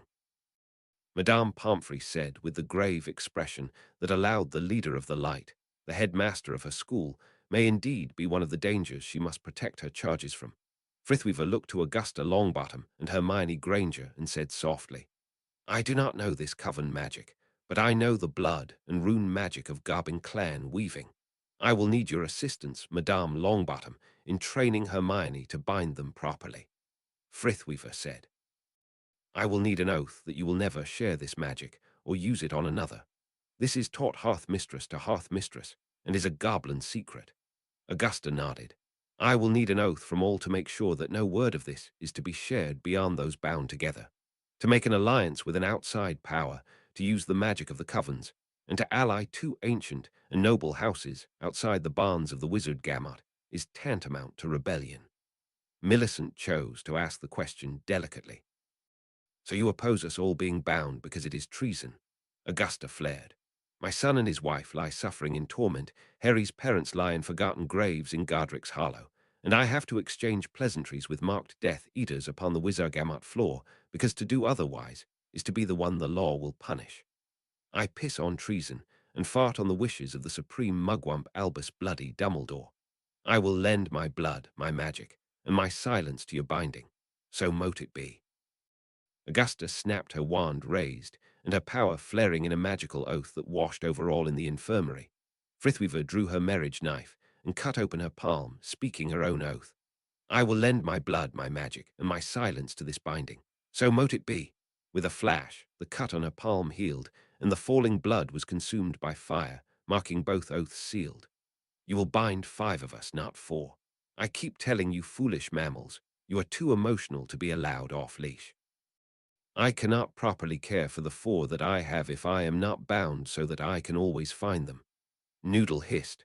When Harry translated, Augusta looked shocked, Frithweaver looked horrified, and Poppy looked intrigued. The ritual began at midnight and lasted until dawn. In his bed that night, Dumbledore was tormented by visions of snakes and badgers. They snarled and snapped at him from every vision as he used his own limited gifts of precognition to map how to best guide the children around Harry Potter so he could be set on the path to his destiny. Harry's battle with the troll had taken all of Dumbledore's brute force to make happen, And even then, they had not been chased by the troll into the forbidden corridor and the confrontation with Voldemort, but had instead fought the thing. Dumbledore needed his limited precognition to map out how to manipulate the children, lest they fail to point Harry to his prophesied battle. He was no seer himself. He could not see more than a few paces beyond the veil of time, and his dreams were the vehicles. Now there were snakes and badgers blocking his path. He knew Tom had been heir of Slytherin, but even he had never used parcel magic to block his dreams. The inclusion of badgers was unexpected. It was known that all four of the Hogwarts founders had the gift of prophecy, Helga Hufflepuff being no exception. He could not understand who had the power to invoke her to block his sight. Certainly Professor Sprout had no touch of the gift, nor had she ever been able to invoke Helga Hufflepuff's secrets buried in the castle itself. As headmaster, he knew the founders all had their gifts locked within Hogwarts. Godric Gryffindor's hat sat on chair in his office, gossiping with his phoenix in a language neither would teach him. Well, if he was denied prophecy, he still had pawns. After all, Severus had made several mistakes in his earlier life and was quite reliant on Albus' intervention for his continued health and position. He would have to make more use of this tool. Children were given him for guidance after all. It was for the greater good. Chapter 9, Quidditch Dragons and Debts. November was a month where Scotland enjoyed being Scotland rather more than normal people enjoyed it doing so. Quidditch players were not, in fact, normal people. For Quidditch fans, cold frosty air was considered to be excellent flying weather, and cold driving sleet meant a rather hard time for seekers trying to find the elusive golden snitch. So it gave fans a rather good chance of a nice long game filled with close-range battles for quaffle, and in some cases lives, as players found themselves surprised by enemies both closer and faster than was strictly speaking safe. No one had died in Hogwarts Quidditch since 1903, and opinion was divided between that being a good thing and missing the good old days. Today was a big day for everyone, as Hufflepuff was playing Slytherin. Slytherin were in a race with Gryffindor for most championships in a row, Gryffindor having set the record when James Potter and Sirius Black led the squad, and Slytherin under Pusey and Flint looking to bring that title back to the green and silver where all Hogwarts glory belonged. In the way was Hufflepuff, who had a very strong seeker in Cedric Diggory, frankly average chasers led by Zacharias Smith, a pair of first-year beaters in Harry Potter and Neville Longbottom, and a rather resigned prefect Gabriel Truman, who had been part of two succeeding last-place Hufflepuff teams. Harry and Neville's first game had been against Gryffindor, and the loss had been one of the most exciting things they had ever experienced. Fred and George had put their pupils through a real grinder as they showed how a truly in-sync beater team could control the airspace. While Harry and Neville had managed to disrupt dozens of plays, the Gryffindor Chaser girls were such a well-oiled machine that nearly every time a chaser was forced to pull up short or give up the quaffle, it was another teammate that picked it up. Meanwhile, Fred and George reduced Zachariah Smith to a frenzy of frustration that cost Hufflepuff a penalty shot when he made a suggestion of what George should do with his beater bat, which was both anatomically challenging and actually directed at Fred, who was willing to let George have a go as long as the bat was washed thoroughly before it was returned. Cedric managed to catch the snitch to stop the bleeding with a 170 Hufflepuff to 210 Gryffindor thrashing on the books for Game 1 of the season. Slytherin had played a very aggressive game against Ravenclaw, resulting in several personal fouls, and Marcus Flint twice catching the Ravenclaw seeker with a bludger.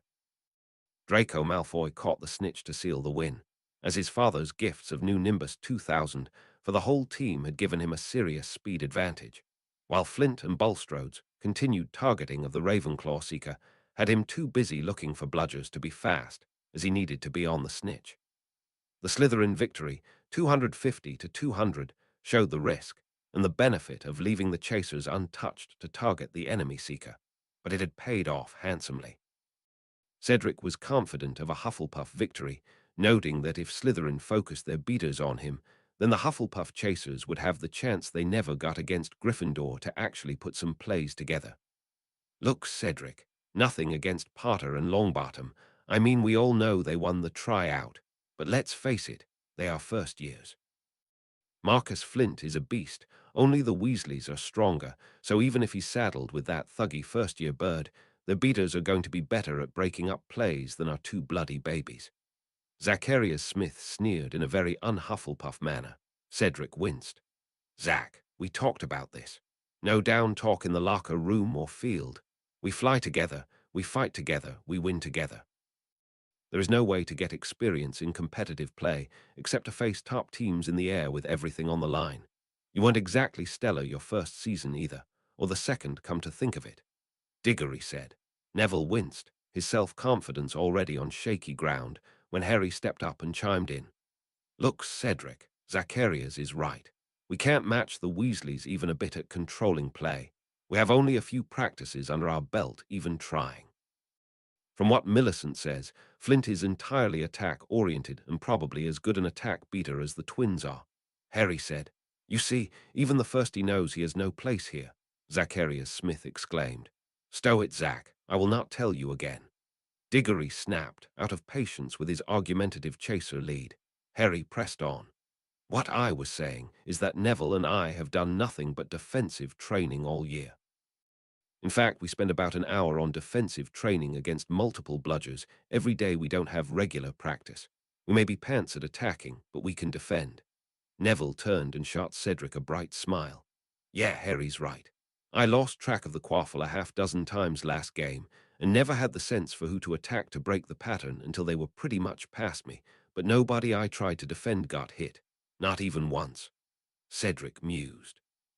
So you want to go full defensive, even though their entire team is on Nimbus 2000 thanks to Malfoy's buying his son onto the team, and have about a quarter more top-end speed and better acceleration.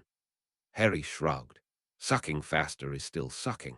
I mean, if we keep the bludgers off our chasers, I think they are at least as good as Slytherins. Can you beat Draco even if he's on a Nimbus 2000? Harry asked. Cedric blushed, and his chin came up. Harry, I could beat Draco if he was riding a dragon, and I was on a duck. Just keep Flint from breaking anyone, and leave the rest to your seniors. Marcus Flint was having a very frustrating game.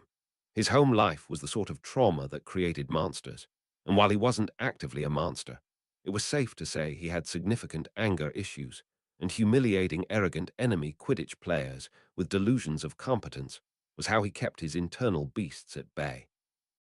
To Marcus' mind, the only way to be a beater was to step on your broom with the intent to seriously maim as many enemy players as possible, and to inspire such fear that they would shy away from quaffle, snitch, or goal, post at the shadow of your broom out of learned terror of the pain your arrival so frequently portended.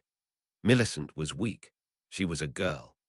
Granted, she was a physical beast for a first year, with shoulders like Crab or Goyle, but all muscle and none of their fat. Worse, she had speed, and the sort of instinct for weakness that should have made her someone he could mold into simply another weapon to wield. Instead, she bought into that Weasley bullshit about defending being as important as attack.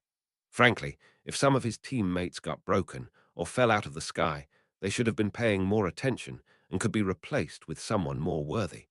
This was Slytherin, not a bloody daycare. Then there was Malfoy. Daddy bought him on the team with Nimbus 2000. Granted, they flew rings around Ravenclaw, and the speed bonus offset the skill gap and gave Flint the chance to really draw some blood with his bludgers. His broom already gave him the edge on speed, but after a few close calls and one injury, that bonus doubled as the so-called Ravenclaw Eagles proved they were just fat pigeons waiting to be snake food. They hesitated out of fear, and the advantage shifted totally to Marcus. Honestly, a decent seeker would have used the Nimbus advantage over the old clean sweep 7 to win early. But Flint was happy enough with the long, drawn-out game, and the havoc he was allowed to wreak, if only that little idiot Millicent didn't spend half her time keeping Malfoy alive when the little git missed that seekers were bloody targets in the sky, and you had to watch for more than just the little glory seeker snitch. If she let the little git get murdered, he would have his broom, and they could get a real seeker. No, Marcus Flint was not happy, and he could neither pound Bulstrode nor Malfoy or face the wrath of Adrian Pusey. He didn't have enemies. Don't ask where they went. He could take it out on the little baby beaters of Hufflepuff and on that pretty boy Diggory. Heroic chin and blonde hair, Bugger had half the Slytherin girls taking pictures of him, making very odd remarks about what it would be like to ride his broom. Today there would be payback. Plus, Crush Hufflepuff and they were on their way to another Quidditch Cup and the stupid Gryffindor record. Hermione and Noodle were sitting in the stands. Hermione was cheering, and Noodle was attempting to make Quidditch fit into his understanding of the universe. Hufflepuff chasers got the quaffle and headed downfield towards the Slytherin goals. The Slytherin chaser dove to block Zacharias Smith, forcing the Hufflepuff chaser to pop up to avoid him, only to find Marcus Flint ready, blasting a bludger in a line drive to intersect Smith's rise. In a blind panic, Smith dropped the quaffle and pulled his broom into a pure vertical which would not have got him clear of the bludger strike. He heard the sharp crack of a bludger impact, but didn't feel the pain. He opened his closed eyes to see the back of Potter's head as the boy blasted the bludger back towards the Hufflepuff end, where Neville in turn redirected it at the Slytherin chaser, who had picked up the quaffle he had dropped in panic and was halfway to the Hufflepuff goals. Millicent blocked the bludger strike at her chaser's back with a matching grin, only to see two converging Hufflepuff chasers perform a classic pop and go, as one drove into the Slytherin chaser, punching the ball free with a lunging arm, right into the arms of the Hufflepuff seeker on a converging course. Hufflepuff scored as the play caught all the Slytherin chasers and beaters going the wrong way. As the game progressed, control of the bludgers was more and more taken up by only 3 beaters, but in Hufflepuff's favor, they owned 2 of them. Marcus Flint was experienced, aggressive, strong, and fast, but it seemed like the 3 first years shared a single brain, and it worked faster than anyone else. Marcus saw the Gryffindor game before Halloween, and Potter and Longbottom were decent, but not great. Not as fast and nowhere near as strong as the Weasleys. Flint was older, heavier, and should have been stronger. He was on a broom a lot newer and faster than theirs, by any metric. They should not be able to keep up with him. Since Samhain, something had changed. He took a line drive from Longbottom, and rather than slamming it back down the little punk's throat, it was all he could do to fend the damned thing off. It hit like a charging bull, with power he would have expected from someone twice Longbottom's mass and age. Potter seemed to have eyes in the back of his head, and could place the bludgers like he was controlling them with a wand. Bulstrode was a girl.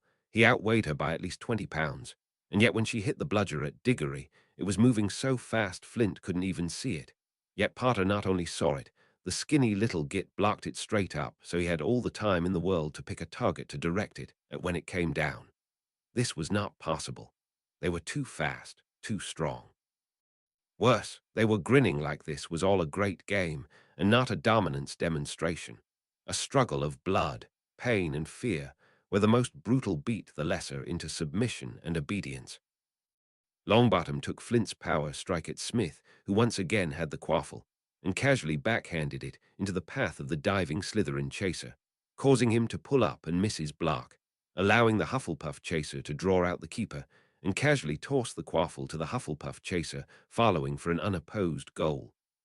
Flint chased bludgers across the sky, only to find Bulstrode, Potter, and Longbottom there first. Hufflepuffs were pulling ahead slowly, as their chasers learned to trust that the bludgers would never reach them. They got more aggressive, and their teamwork was everything the Badgers were known for. Free of concern for the Slytherin bludgers, they swarmed the quaffle and control of the game, switched inexorably to the Hufflepuffs. Hermione gave a running commentary of the game to Noodle. In cheerful unconcern, the snake could not speak English.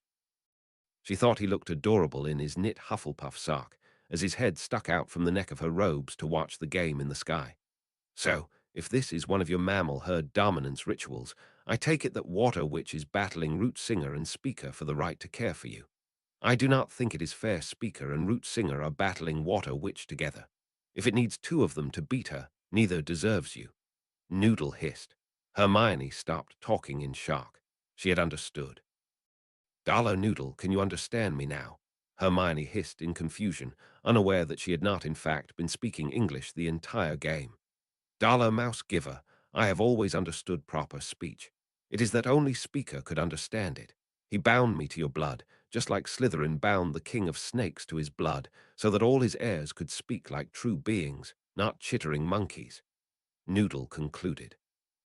Now, the little sneering prey creature has spotted the little golden-winged thing that I would very much like to eat, but the bigger one that Water Witch says has a nice ass is in better position.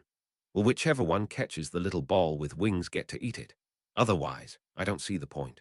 Water Witch, Speaker, and Root Singer are clearly fighting for you, so the golden-winged treat must be the consolation prize Speaker often jokes about. Is it worth eating? Should I bite the winner and take it for myself? Noodle asked, moving on to important matters. Hermione clutched Noodle in her hands, hugging him in her excitement. Dollar Noodle, you can't teach Parsleytongue. It's a magical language. There is no way I can speak it. Hermione objected. Pay attention, Mouse Giver. The bonding put me in your head. You do not have to speak true language. I speak it. You no longer have to chitter like a monkey, unless you are ordering me food, in which case you should continue to speak it, as I cannot make other monkeys understand. Now, that little golden thing, I think one of the monkeys on brooms is about to catch it. Is it tasty? Should I bite him for it? If it isn't that tasty, I could always leave it for Night Pigeon. That would make Root Singer happy. Noodle brought the subject back to the main point. Was the golden snitch edible? Hermione decided that the large number of very serious questions that had just arisen should be deferred before Noodle murdered Draco Malfoy or Cedric Diggory in front of a stadium of Quidditch fans, just to find out the golden snitch was made of metal. The golden ball is called the golden snitch, and when it is caught, the game is over. It is made of real gold and a lot of serious enchantments. It is not edible, so please do not kill the heir of the Chief of Hogwarts Board of Governors in front of the students and staff of Hogwarts. Also, don't kill Cedric Diggory, that is the one with the nice bum, because we like him and he a good person. Dollar for the record, they are not battling for my hand, they are fighting for the Quidditch Cup, which you also can't eat. Hermione stated, needing to clear at least that misunderstanding up right away. Noodle turned and looked at her in shock and horror. Dollar hunting so far from the ground in the cold for something you can't even eat. You are right, Mouse Giver. You cannot mate with any of them. They are clearly more defective than I thought. Have no fear.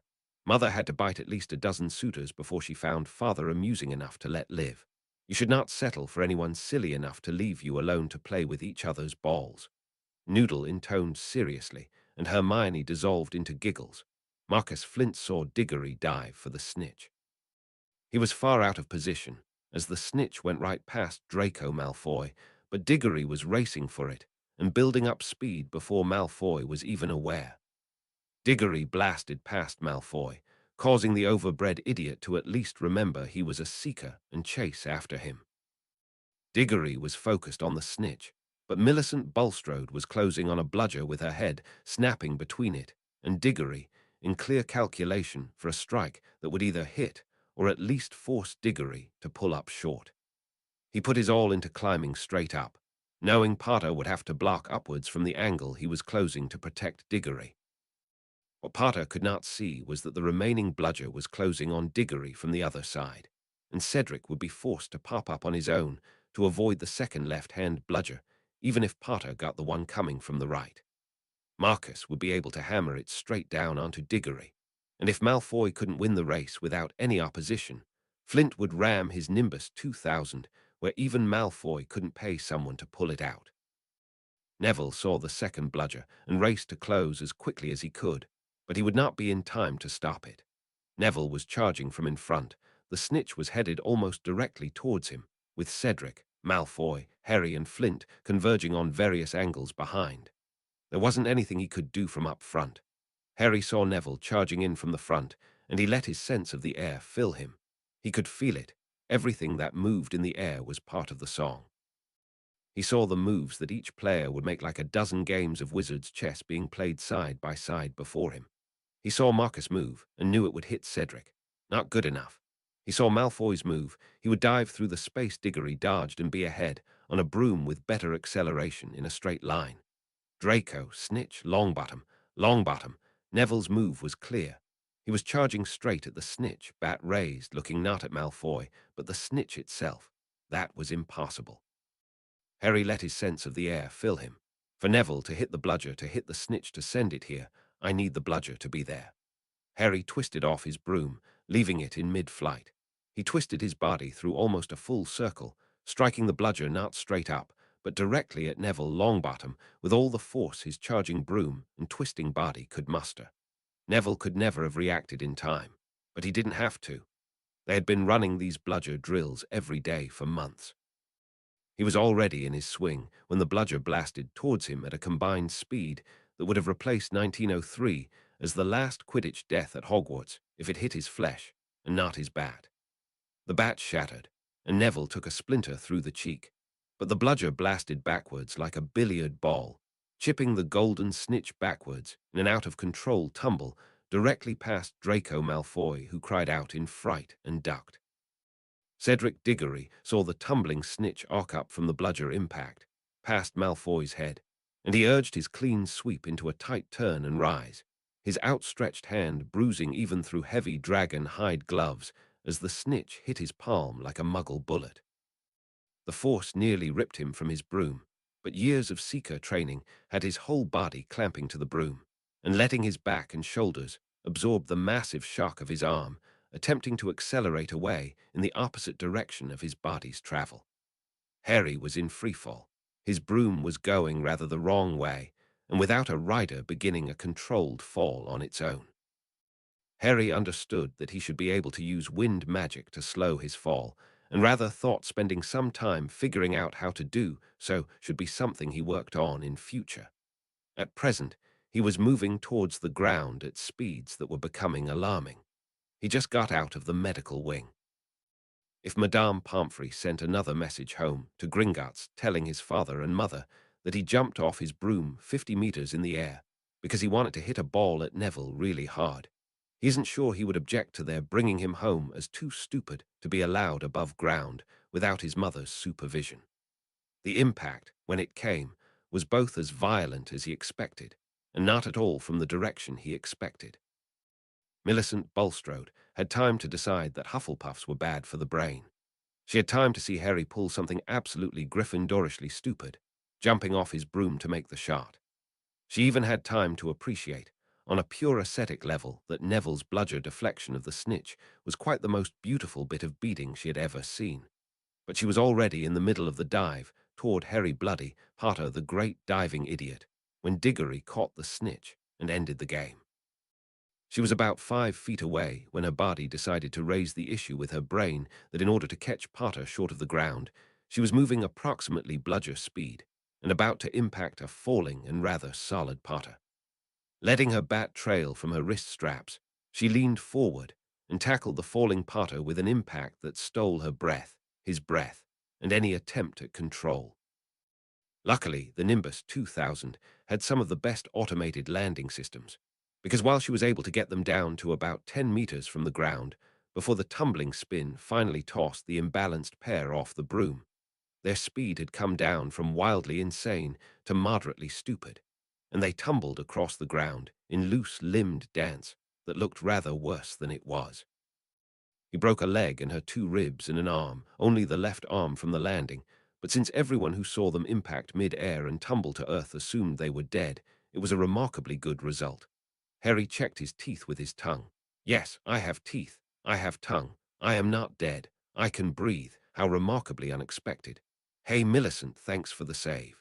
Harry gasped out, forcing his lungs to do the breath in and out thing against significant protest. Fuck you, Potter. I will have to explain this to Snape, and even I can't think of a lie that doesn't sound stupid. How did you get into Hufflepuff with Gryffindorish stupidity like that in you? Millicent cursed as Madame Pomfrey reached them from the side of the field and began clucking at them both disapprovingly. Yeah, well, that was a pretty Hufflepuff save there, Mills. Thanks, Potter said, trying a laugh and quickly regretting it. Bulstrode was fumbling at her wrist. Madame Pomfrey grabbed her broken left hand and made her stop aggravating it by moving. What do you need, dear? Tell me and I will get it for you. It is very important you keep your left still until I reset the bone. Madame Pomfrey asked.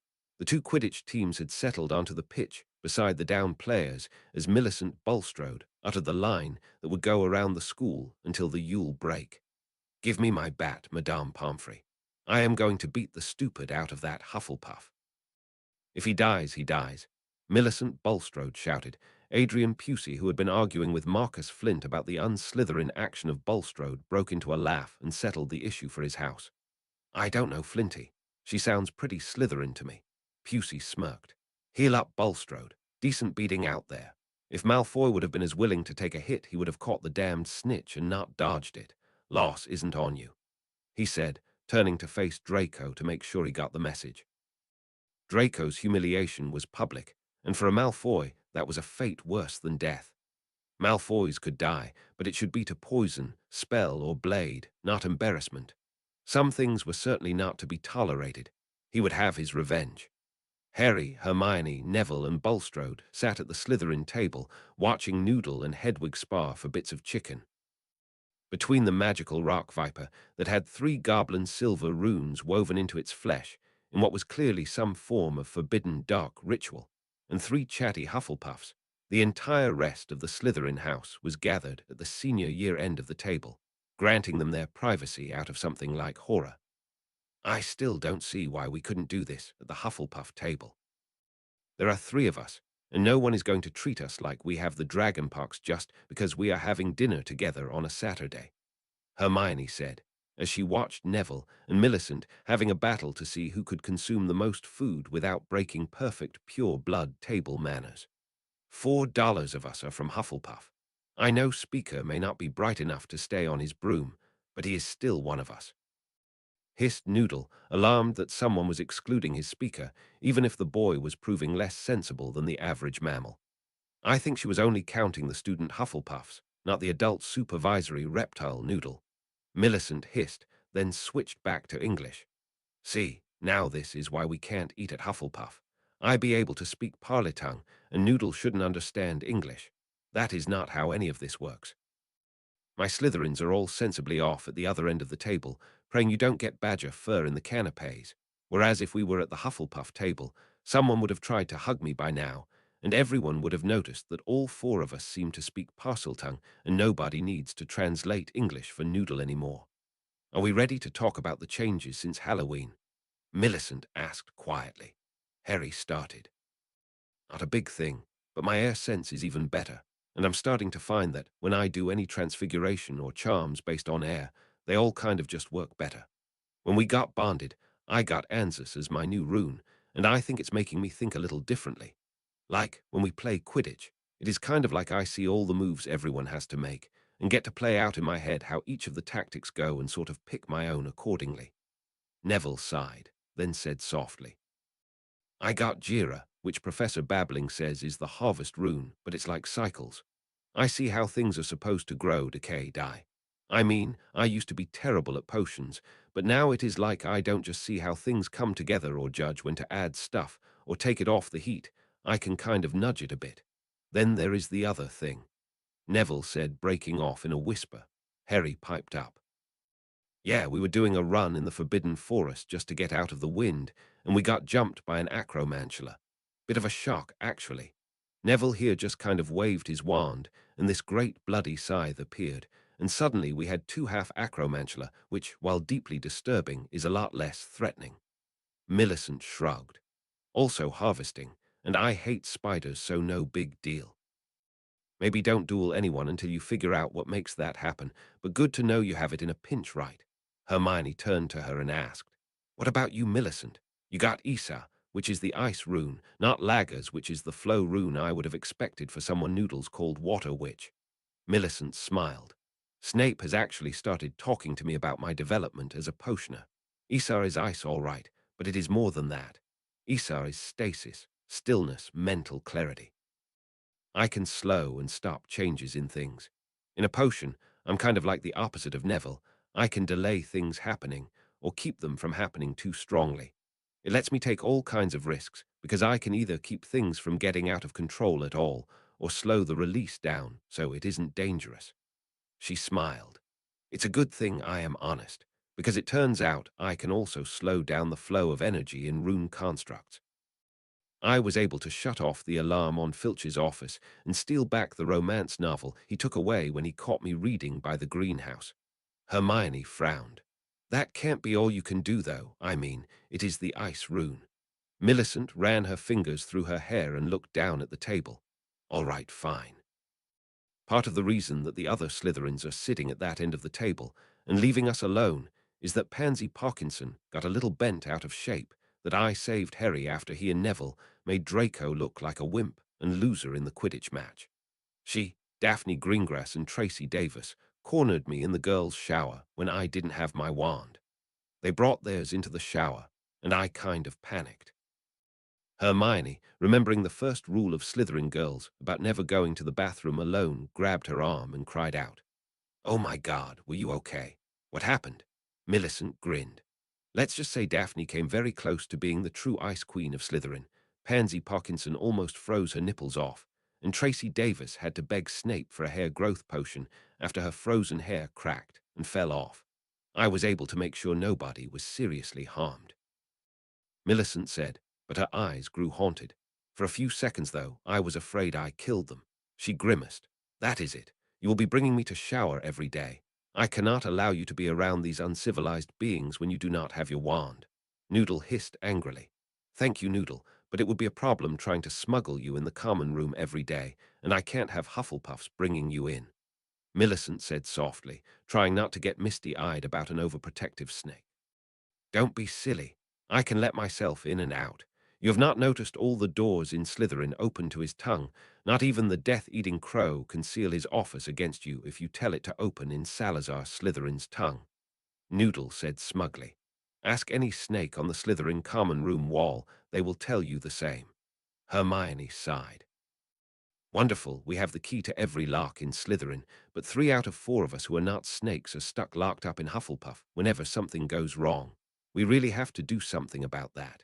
Millicent got her back on topic. All right, Hermione, you were the first one to figure out you were an elemental. You had your fire under control before you even got here. Now that you have gotten your Kenner's rune, what can you actually do with it? Hermione blushed. Professor Babbling gave me a huge book about it. Runes are so much more than people give them credit for. I mean, no wonder everyone gives their gold to the goblins to guard. They may not have much magic beyond runes, but they put literally all their scholarship into them. Wizards just can't be bothered to do things the hard way with runes when you can just wave a wand and get similar results. All the humans and one snake side. Hermione would never understand lesser being who thought that anything you gained through hours of laborious study was better than something you could just half-ass with a flick of the wand and do something almost as good. The fact that she was right just made the rest of them more exasperated, not less. Kenaz means the torch. It is the rune of fire, but also the rune of communication and vitality. Fire is in everything. Fire is in our blood, literally. Our whole breathing and digesting thing is just fire slowed down and made to stay controlled. Fire is the flow of magic in everything. Fire is what connects all magic and life. Hermione gushed. When everyone looked back at her with a total lack of understanding, she sighed and dumbed it down. I can make enchantments that are conditional forget their conditions and just get on with happening. I can make things that used to share either life or fire remember they were connected and share what happens to them. Thus, I decide when fire will burn me, and if I really want to, if fire will burn anyone else. If I want it to badly enough, my fire can't be stopped from burning at all. Harry shuddered. Only you would spend forever telling us 10,000 obscure things you can make fire do, then casually end with, "Oh, and I can burn the world down if I'm seriously miffed."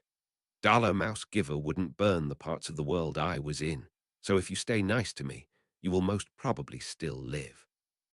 Noodle offered by way of sympathy. Millicent burst out laughing, then stopped at everyone else's horrified looks. She shrugged, snagged a bun and buttered it. I suppose you have to either be a Slytherin or snake to get the joke. Seriously, though, until we have a handle on it, we should probably limit any of the dueling to Hermione or Harry. Neville and I might do something a bit permanent if we got seriously surprised. Harry thought that through for a second. Yeah, that's fair. Why would we be dueling anyway? Oh, Draco has decided you humiliated him on purpose. Snape has made it clear that since I have become a budding Slytherin potions prodigy, no one is to attack me. That leaves the rest of you as direct targets, but being Slytherin, If he can maneuver me into a position where I just happen to get hurt while he is going after legitimate Hufflepuff targets, then I become a regrettable incident and reason for him to kiss ass a little harder for a few months. Millicent said seriously. Neville smirked. Malfoy is so good at kissing ass he might just attack you to see if he can raise his ass-kissing skills any higher as a personal challenge. That is fine. We only have to avoid him until we go home at Yule. Hermione frowned. We can't go home at Yule. I missed Samhain, and Yule is our first chance to do real ritual magic together. Besides, we still haven't figured out if Snape or Quirrell is the one going after the Philosopher's Stone for Voldemort. Millicent slammed her hand down on the table. You cannot be thinking about going home for Yule. For Merlin's sake, Longbottom, will dear old Uncle Algy be there at Yule too? Neville winced and looked down at his plate. Yeah, Gran, says the whole family. Harry's eyes went wide. Morgana's tits, Neville. This guy poisoned you for years, tried to drown you, then dropped you head first out a bloody window. You can't go home alone, and your family didn't invite us. Hermione grabbed Neville's hand gently. I know you love your family, and you don't like confrontations, but your Uncle Algy is an enemy. He is really good at making it look like he isn't attacking you, and you are pretty easy to manipulate in social situations. He's going to be able to let him close enough to threaten you again, and he works for the Department of Mysteries, so there is no telling exactly what magic he has available to use against you. You just aren't ready to be home alone with him. Neville sighed and looked at his friends. All right, so I guess it's all of us here for Yule. That means we have to stay out of Draco's way and find out who is trying to steal the stone for Voldemort. How tough can it be? Draco eyed the group at the end of the Slytherin bench. His moment of triumph had been ruined by the dirty little mudblood bitch Bulstrode, that blood traitor Longbottom, and that mudblood embarrassment to the ancient and noble House of Potter. They had protection for now, but he was a Malfoy. He had months to work out their downfall, and anticipation would only make it sweeter. Albus Dumbledore was quite happy. Harry Potter was finally showing the sort of Gryffindor courage that was required. With his friends to protect, surely it would be possible to convince him to be Hufflepuff enough to put their lives first. If Harry could not be convinced to be the champion his father's blood should have made him yearn to be, he could at least be convinced to sacrifice himself for those he loved like his mother did. What he needed was a little insight into what motivated the boy. Perhaps a chat over Christmas. Now that the pure-blooded pagan Yule rituals were forbidden and the Muggle Christmas celebrated instead, the Christmas break was pretty empty of activity. Since young Harry had put in a request along with his friends to stay for Christmas, he should be able to find time to catch him alone for a good chat and a little quiet legerdemacy to get a better handle on how to motivate him. Voldemort was close, knowing he had deceived Dumbledore, knowing all he faced for opposition was a lone first-year boy, not even raised as a wizard.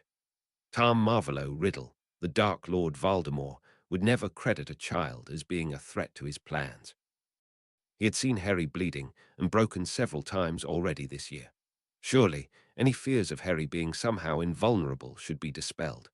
Tom would drag Harry before the mirror, and both fractured souls would be claimed by the mirror of Erised.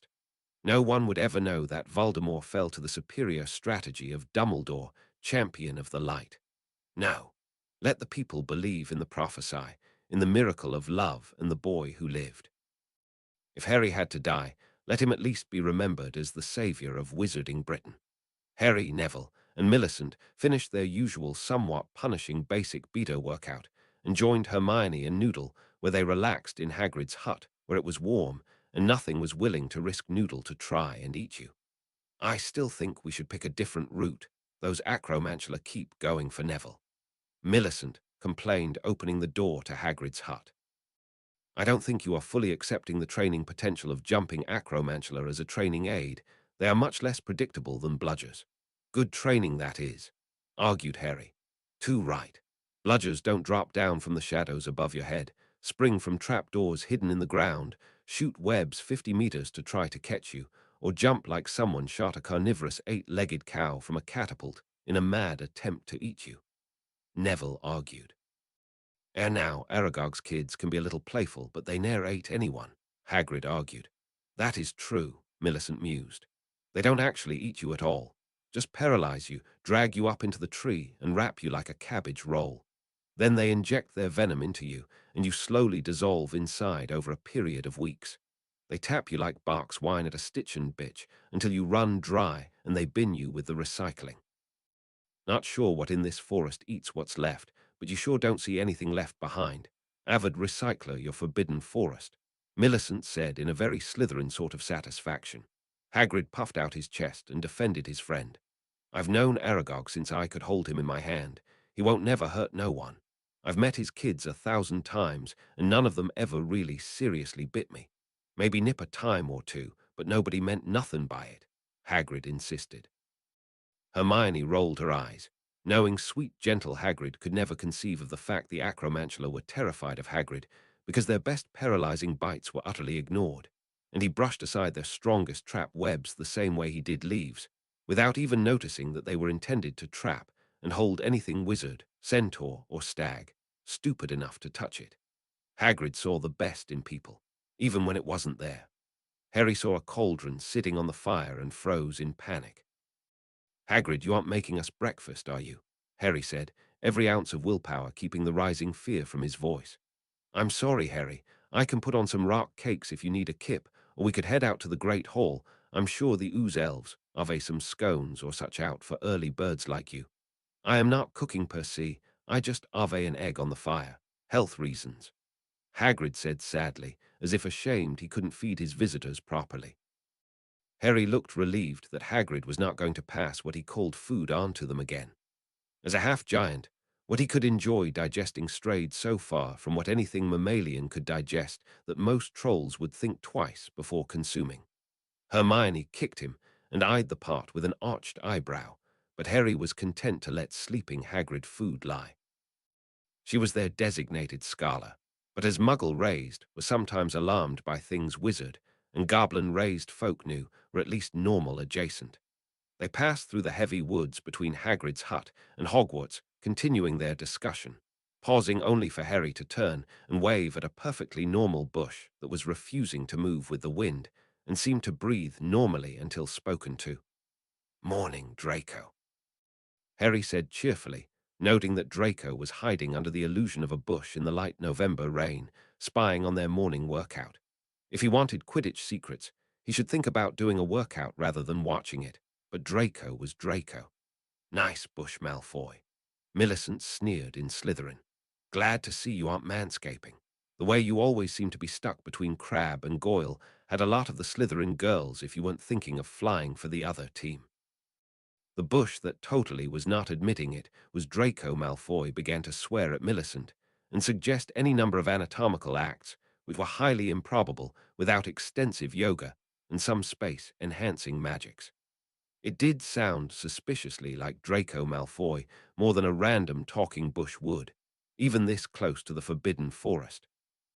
Hermione glared at Millicent, as she was stuck trying to give a PG-rated explanation to the various expressions of male sexuality, not helped by Millicent tossing in words like twink, bear, and spit, roast, which Hermione felt were unhelpful, and which Harry just had to know how they applied to Malfoy.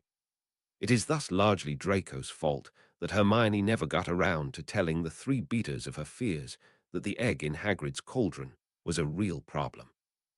The four of them were ensconced in the library, doing research on Snape and Quirrell, trying to determine which of them was more likely to be Voldemort's pawn and which Dumbledore's. Snape clearly had the tie-in to being a Death Eater, if you read between the lines of the heavily redacted ministry trial transcripts available to Newt-level students in history and law, which had Harry and Hermione arguing he was the bad guy. Highly placed members of the Iquer and Wizengamot had insisted Snape was working on their behalf, and whoever the unnamed source was, the ministry simply rolled over and accepted it. For Neville and Millicent, this screamed Dumbledore at the top of its silent lungs, and argued Snape was Dumbledore's pawn. Quirrell's record was clean. He was a well-thought-of student and Ravenclaw prefect at Hogwarts. Good but not outstanding owls and newts, including defense against the dark arts, but honestly more heavily in ancient runes and magical theory. He came back from a trip to Romania, suddenly driven to apply for a post as the Dada instructor, and with a letter of recommendation from no lesser a person than Lucius Malfoy, head of the Hogwarts Board of Governors. Quirrell had been a student during the war, and not even a Slytherin, so no ties to no Death Eaters prior to Lucius Malfoy, totally reformed. And the Imperius made me do it, former Death Eater. Harry and Neville thought he was clean. Hermione and Millicent both thought he was obviously Voldemort's agent. Harry was growing bored with the discussion when he looked up to note a small elephant trying to squeeze its way between Hogwarts library shelves sneakily. Since sneaky elephants in the library have got to be more interesting than another round of Spot the Dark Lord, Harry got up to investigate. "Hagrid," Harry said in honest surprise as the elephant-sized shadow squeezed out from between the shelves of the Care of Magical Creatures section. "I wouldn't have thought there was a lot you didn't already know about Care of Magical Creatures," Harry noted, then glanced again at the title of the book he was trying to hide. "Care and Feeding of Newborn Dragons," Harry read. "Yeah, that's a good one. The Goblin Dragon Keepers have that one in the original English and their own gobbledygook translation as required reading for all the keepers," Harry said, not unduly alarmed. Hermione slammed her textbook down, an act so outrageous for Hermione that even Hagrid froze in shock. "Dragon. Hagrid, please tell me you haven't got a dragon egg on the boil in your cauldron in your entirely wooden hut in the entirely flammable forest," Hermione demanded. No," Hagrid offered, a denial no one believed. "What's the big deal? Gringotts keeps goblins. Fred and George Weasley has a brother, Charlie, who works at a dragon shelter in Romania," Harry said, flopping back down into his chair. Millicent hit Harry with her own textbook as Neville sputtered into outrage. "The big deal. The big deal. Harry, since the statute of secrecy keeping dragons is a felony punishable by 10 years at Azkaban. Dragons can wipe out whole villages, and Muggle cities are kind of hard to make them ignore when one of them goes up in flames to a giant bulletproof lizard. The Japanese ministry had to make a whole series of movies to conceal when their Hiroshima sanctuary wards kept having problems, even decades after some Muggle thingy in the Grindwald War. Damned things kept trying to eat Tokyo between 1954-56, and the Muggles really were upset.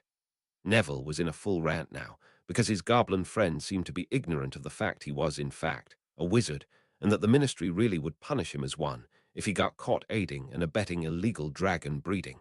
Hermione blinked. "Godzilla. Godzilla was real." Neville blinked in return.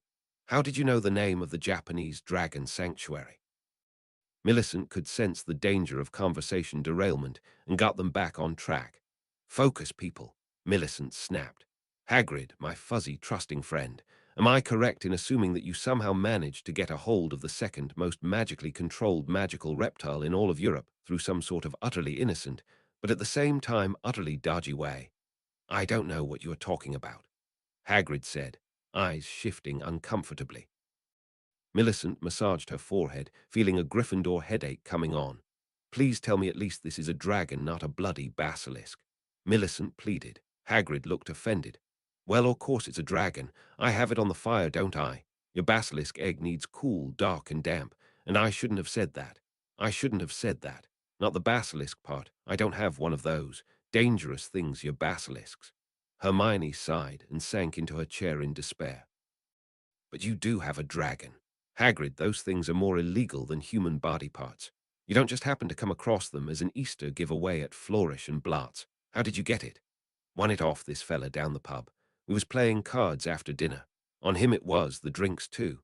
He were a terrible gambler. Why, I don't think he won a hand all night, but he didn't seem to mind at all. Just laughed and talked about the trade. Right interested in Fluffy he was." Harry was growing alarming now, sensing the trap Hagrid had fallen into again. "He was interested in Fluffy?" Harry asked. Hagrid puffed angrily. "Of course he were interested in Fluffy. How often do you encounter a three-headed dog, even in the trade? He was right interested, of course. He was very big on how dangerous and uncontrollable they are, and they do have that reputation. I told him, though, Fluff, he's a good boy. You play him a tune, and he goes right to sleep like the big baby he is." Hagrid beamed, happy to again have overcome the prejudice against perfectly innocent beasts just because the ministry calls them dangerous. "Hagrid!" the four students shouted. Millicent began to bang her head slowly against the table. "Gryffindors! Bloody Gryffindors!" Hagrid, the Cerebos, The great three-headed magical guardian dog that Dumbledore had you prepare to guard the you-know-what from you-know-who. You just blurted so some bloke in the bar how to put it to sleep and open the pathway for you-know-who to you-know-what, Millicent said, banging her head in time with each layer of stupid she described. Hagrid's eyes went wide. I shouldn't have said that. Hermione had already skipped from the future end of the world to imminent end of Dumbledore and Hogwarts' ability to keep Voldemort's agent from doing whatever he wanted. So the presumed agent of Voldemort, Hermione spoke, quite enjoying Hagrid's wince as it showed she had his undivided attention, just happens to buy you drinks all night, pump you for everything you know about all the defenses Dumbledore has put on Nicholas Flamel's hot potato, then manages to lose a dragon egg to you at cards. Hermione said, checking her facts. Yes, but it sounds all bad when you say it like that, Hagrid protested. Play a lot of cards, do you? Harry asked, smiling sweetly. Yeah, I guess, Hagrid asked. Win usually, do you? Harry asked. Hagrid blushed and mumbled softly in his beard. Not usually, no. So the agent of the Dark Lord buys you drinks all night, gets all your secrets from you without any struggle at all, and just happens to lose an automatic sentence to Azkaban Dragon Egg to Dumbledore's known agent. And you think it is because he thought you would be able to keep a 60-foot fire-breathing lizard safe in a log cabin 200 meters from a school full of bored and nosy children? Millicent asked, also smiling sweetly. Maybe not, asked Hagrid, beginning to sweat as memories of his last Azkaban stay from the 1950s after his expulsion during the Chamber of Secrets debacle began to rear their ugly heads in his usually untroubled mind. Bingo! Give the Gryffindor a wand. Millicent cheered, glad Hagrid finally realized exactly the trouble he, and by extension, Dumbledore and Hogwarts was currently in. She did not notice Hagrid wincing at the reference to the wand he had broken after his expulsion. The children could not know, but the fact that he was in danger of the same fate a second time made the giant feel suddenly very small and very vulnerable. Hermione patted his hand and told Hagrid, Leave it with us, Hagrid. Talk to no one else. Do nothing else. Do not leave your hut unless you are working or headed into the forest. I will have elves take your meals. You are one, shouldn't have said that, from Azkaban, and you know who wants to bring Dumbledore down in the same stroke. You will let us deal with this, or the next people knocking on your door will be auras. Hermione said, Mouse Giver is wise. If he wasn't too big to eat, I would bite him myself to keep him from getting stupider, but his hut is warm when the rest of you are practicing for the stupid hunt you can't eat anything, Noodle said, rearing up and staring into Hagrid's eyes so he understood these were not requests, they were orders. Hagrid did not speak snake, but he did understand direct threats to his life from all manner of non-human sentient creatures. Those actually capable of killing him he truly did listen to. Hagrid nodded mutely to Noodle, left his book on the desk, and fled. It was after dinner the next day that Fred and George were ambushed on the way to the Gryffindor Tower. Millicent grabbed Fred's left, and Hermione grabbed George's right, and they marched the Weasley twins into and through the Hufflepuff common room, into the testing room for Hufflepuffs who wanted to test magic that might blow up a little bit, or a lot. Safe behind some really excellent wards, they presented the intrigued but unintimidated Weasley twins to Harry and Neville, who were waiting in the room already. Fred, George, Harry said, nodding at each of them. How would you like to work off the rather large debt you owe us for 6 bloody bloogers and a half-broken Madam Hooch during our first flying lesson? Harry asked, smiling kindly. He's Fred, said George, making the reflexive correction. And he's George, but he can't really help it, so I let it slide, offered Fred helpfully.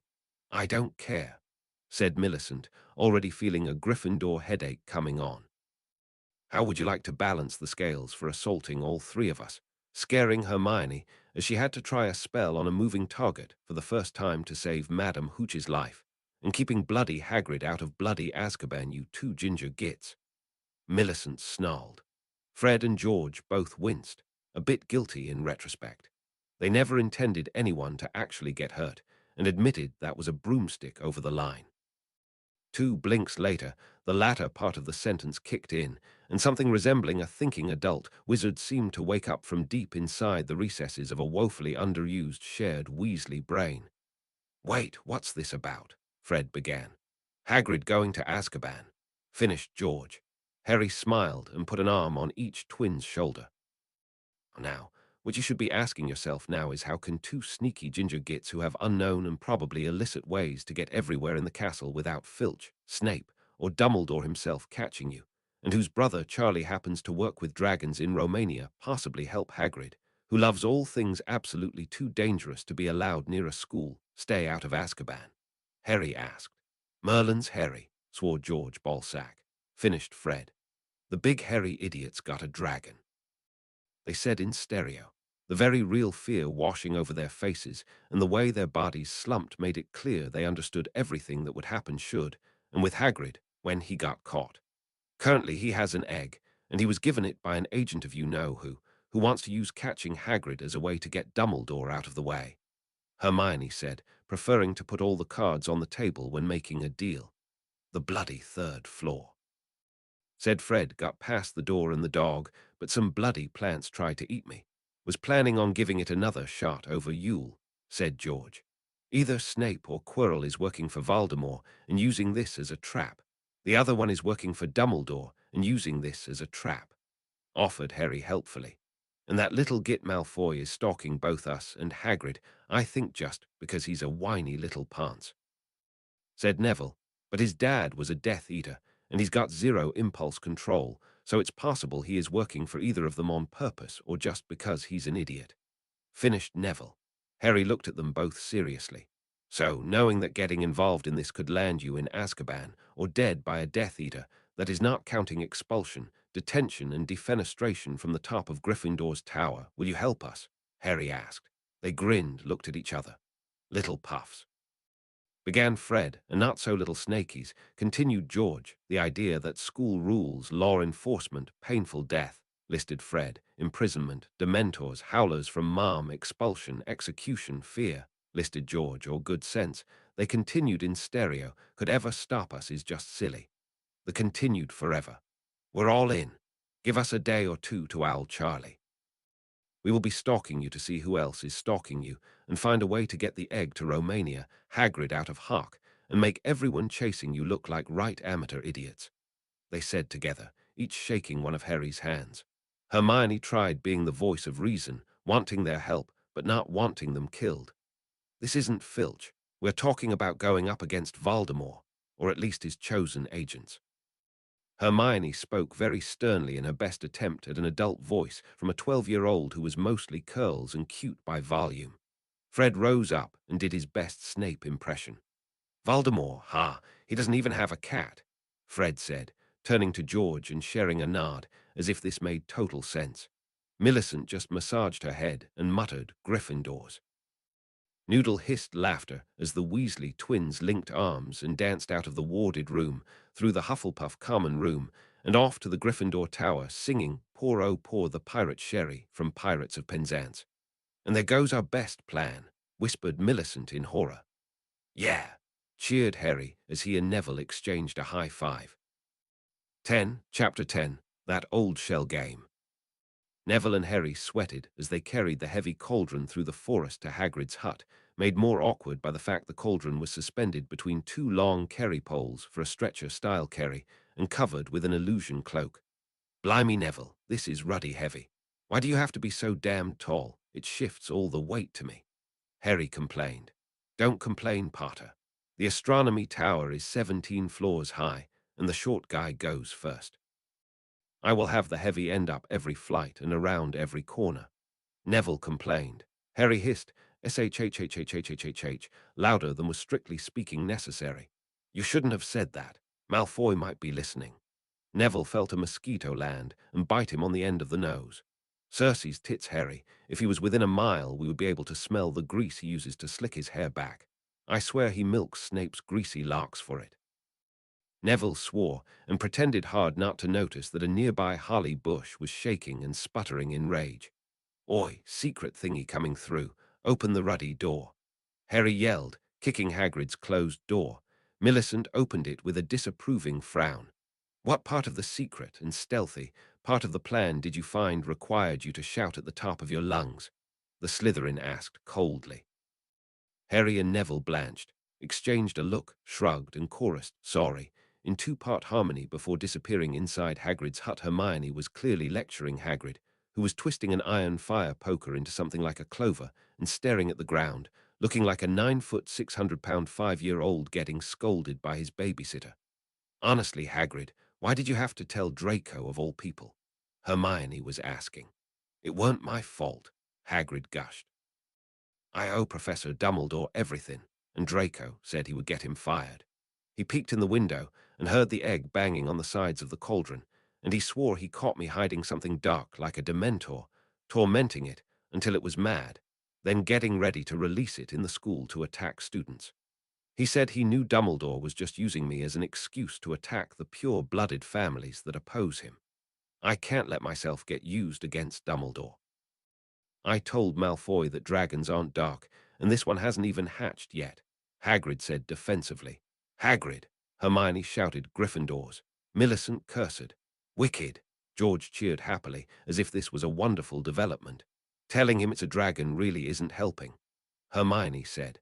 "Besides, you can't cook Dementors in a stew pot. We just would have baked their problem away instead of sacrificing prisoners to them in Azkaban for the last few centuries. Now Draco knows to bring Snape here to catch you and the dragon." "Oh, you sweet summer Hufflepuff," sighed Fred. "Sad, really," agreed George. "Almost see why they need a seeing eye Slytherin." Millicent massaged her forehead, the Gryffindor headache fully in force. She sighed and translated for her innocent Hufflepuffian friends. "Draco won't lead Snape here. That would only get rid of Hagrid.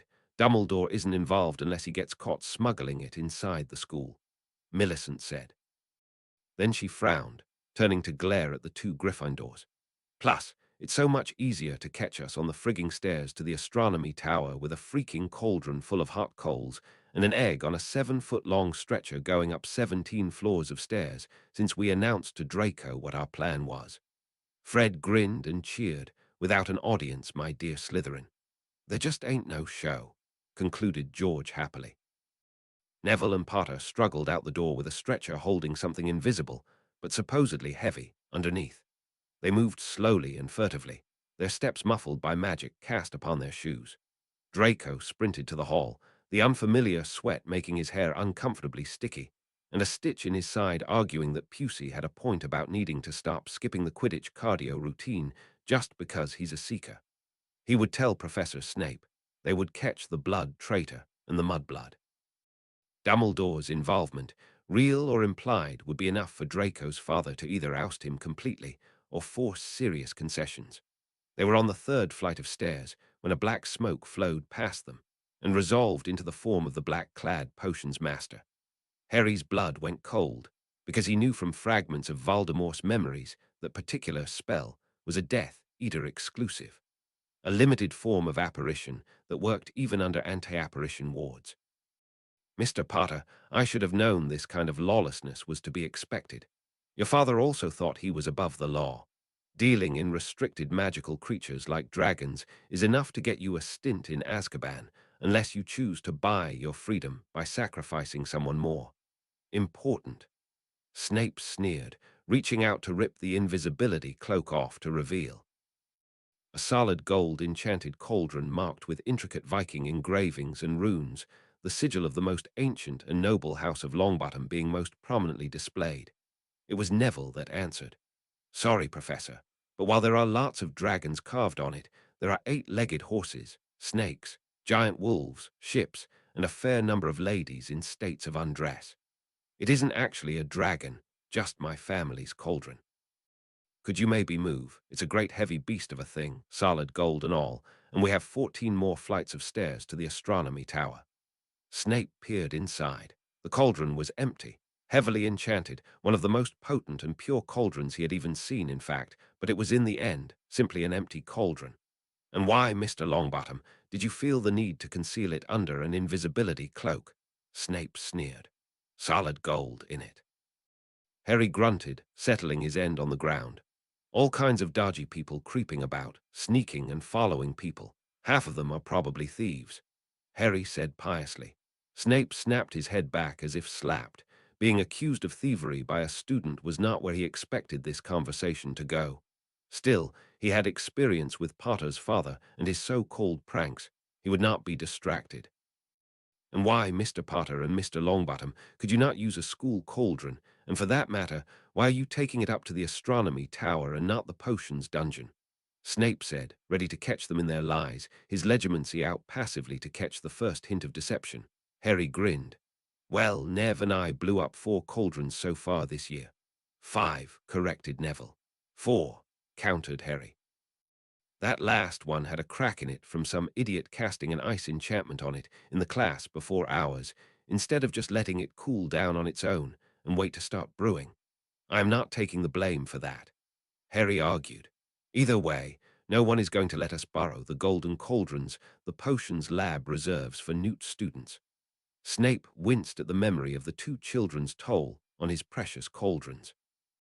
While not intentionally destructive, the 2 had both struggled with control until just lately and had indeed proved dangerous on the more potent brews. He was sure he would rather resign than let these brutal badgers around the golden cauldrons that represented 10 years of scrimping and saving in his potions budget. Why do you need a golden cauldron? And why in the astronomy tower, Potter? Stop dodging the issue. Snape snapped. You need the star sightings based on your birth month, and Harry and I share the same birthday, so it makes sense that we make the Animagus Insight Potion together. It doesn't make sense to have the potion brewing 19 floors away from where you have to make the measurements to time each step. Neville said. Plus it stinks, Harry put in. Plus it stinks. Agreed Neville. Snape remembered James Potter's little band of Animagus idiots and sneered again. That was so like Potter. He opened his mouth to tell them it was an illegal potion without signed permission from a head of house before Harry reached back and pulled Neville's out from his pocket and handed both over. Neville sweating heavily, as he still had to hold up his end of the cauldron and didn't have his hands free. Snape knew he was being played. There is no way they didn't know about the dragon being smuggled up to the tower, but if Potter didn't have it, who did? A voice came from down the stairs. Professor Snape. Granger and Bulstrode have another cauldron, and they are sprinting up the 6th floor stairs. Draco shouted. Snape's eyes flew wide. There was a secret passage on the 6th floor that exited on the 9th floor of the astronomy tower. Potter and Longbottom were delaying him. Snape turned and charged up the stairs, ready to trap the girls foolish enough to think they could get the best of Severus Snape. He had played Dumbledore and Voldemort off against each other and lived. No first years were going to make a fool of him. Hup, hup, hup, hup, hup, the girls chanted as they trotted like show ponies up the stairs with a cauldron between them. Stop right there. Drop the stretcher right now, growled Snape, almost out of breath as he came up behind them. That would be, said Hermione, and that was true, unwise, said Millicent. Also true inside the common iron cauldron, and Egg rocked violently back and forth. Snape had enough of being told what to do. Children played games and thought there were no consequences. Foolish children played games unaware that the prices for those games were sometimes not simply a laugh, but innocent blood. Memories of his own brush with death from a marauder prank flashed up in Snape, and something ugly flowered inside him. Snape drew his wand and prepared to put the illegal dragon out of the realm of living problem and into the realm of material evidence and potential potion ingredient. I really wouldn't, said Hermione, and that was true, do that, completed Millicent in all seriousness. Also true, Sectum Sempra. Snape roared as his cutting curse slashed into the egg, cutting it in half and making the cauldron ring. Here he is, Professor, said Hermione, a lie, just like you ordered. Said Millicent, another lie. From the egg burst a really aggravated Peeves the poltergeist. Angry at being trapped at the orders of Professor Snape, Peeves decided to waive the no prank the professors rule the bloody Baron made him follow. Snapey locked up Peevesy, then pants to Snapey. Cheered Peeves as he tore Snape's pants and undergarments down around his ankles, and then pulled his robes up over his head. Peeves then began to spin Professor Snape around in circles, while the professor began to shoot curses wildly from his wand, until he finally bellowed a loud expecto patronum, and a large silver doe chased Peeves down the stairs, past Longbottom and Potter where they still struggled up the stairs with their heavy burden. Snape pulled up his pants as the 2 first-year girls exchanged a grin and said, That was, said Hermione, true. Brilliant. said Millicent, also true, pointing his wand at the pair he cast coldly. Finite incantum, and the illusions covering Fred and George Weasley fell away, showing the pair that had been imitating the first-year girls. Weasleys, Snape hissed. What were you doing, and why were you glamoured as first-year girls? His eyes flashed with dark power, and his legitimacy pushed against them. We were going to take Peevesy, said Fred, true, to the top of the tower. Said George, true, then toss him off. Said both, also true. Snape ignored the fact you could not drop a poltergeist to its death, as it was already a spirit, and moved on to the key point involving dragon smuggling. Why, intoned Snape with the seriousness of a hanging judge, were you disguised as Miss Granger and Miss Bulstrode? Fred and George shared a grin. It's because if anyone saw us, said George, truly, they would assume we were playing some sort of prank, concluded Fred in outrage, but truthfully, which we were, admitted George. Truthfully, almost always, Fred agreed. Outside of the astronomy tower, about 50 yards north of it, a strange sight awaited Charlie Weasley as he sailed his broom towards the tower for his dragon collection. He had a heavy firepot under his best feather-light charm suspended under his broom, and the figure he was approaching had no such cauldron. Although, considering what he saw, he supposed she didn't need one. Hermione was warm, which she thought was to be expected considering she was on fire. She wasn't the biggest fan of flying brooms, but they were beginning to grow on her. Why would anyone walk up 17 flights of stairs lugging a cauldron when they could just hold the egg in one hand, sit on one's broom, and ask your fire nicely not to burn the broom? Noodle was wrapped around the broom like a medical cardicuse, supposedly for Hermione's security, but probably because it was warm. Charlie pulled up beside the burning witch and smiled politely. Nice night for a bonfire. Charlie said, never being gifted with small talk like Bill was. Honestly, burning witches riding snake-wrapped brooms offering free dragons 100 of meter into the air was not covered at all in his etiquette lessons, and that is a deficiency he was really feeling right now. Every night is a good night for a bonfire if fire likes you enough, mused Hermione. I suppose we should have asked for some sort of super-secret identity thing, but you kind of look like someone hit Ron Weasley against a rock enough times to give his cheekbones some definition and get the Neanderthal brow ridge under control, Hermione said, holding out the egg bare-handed. Charlie took it quickly, his dragon-hide glove stopping the very hot fire from searing his fingers off. He dropped the egg carefully into the firepot, then saluted the little witch jauntily. Well, I don't suppose there can be two witches hanging out mid-air on fire giving away dragon eggs, so we probably don't need code words or secret handshakes, said Charlie. You can tell Hagrid thanks for the dragon and stop picking up strange magical creatures in dodgy card games in the pub. Charlie said seriously. Hermione frowned. He has done this before. Charlie grinned. All the time. Keep me in mind if he brings home a hydra. Charlie said as he flew off into the night, wrapping himself in some serious invisibility charms. Hermione drifted down the outside of the astronomy tower, seeing the flashes of spellfire and catching the mad laughter of other Weasleys, and wondered if Snape was going to keep them in detention all through Yule, or would he be so sick of students he would retreat to his own home for some therapeutic cauldron alone time. She could faintly feel Harry and Neville through their bond, and they seemed deeply amused and only slightly scared. So while Snape was most probably shooting at them, he was not shooting anything too serious. She and Noodle would wait for them in Hagrid's hut where it was warm and no one was hexing them. The day had been saved, the dragon was homed, and it didn't feel like anything permanent was done to her Hufflepuff boys. Mischief managed.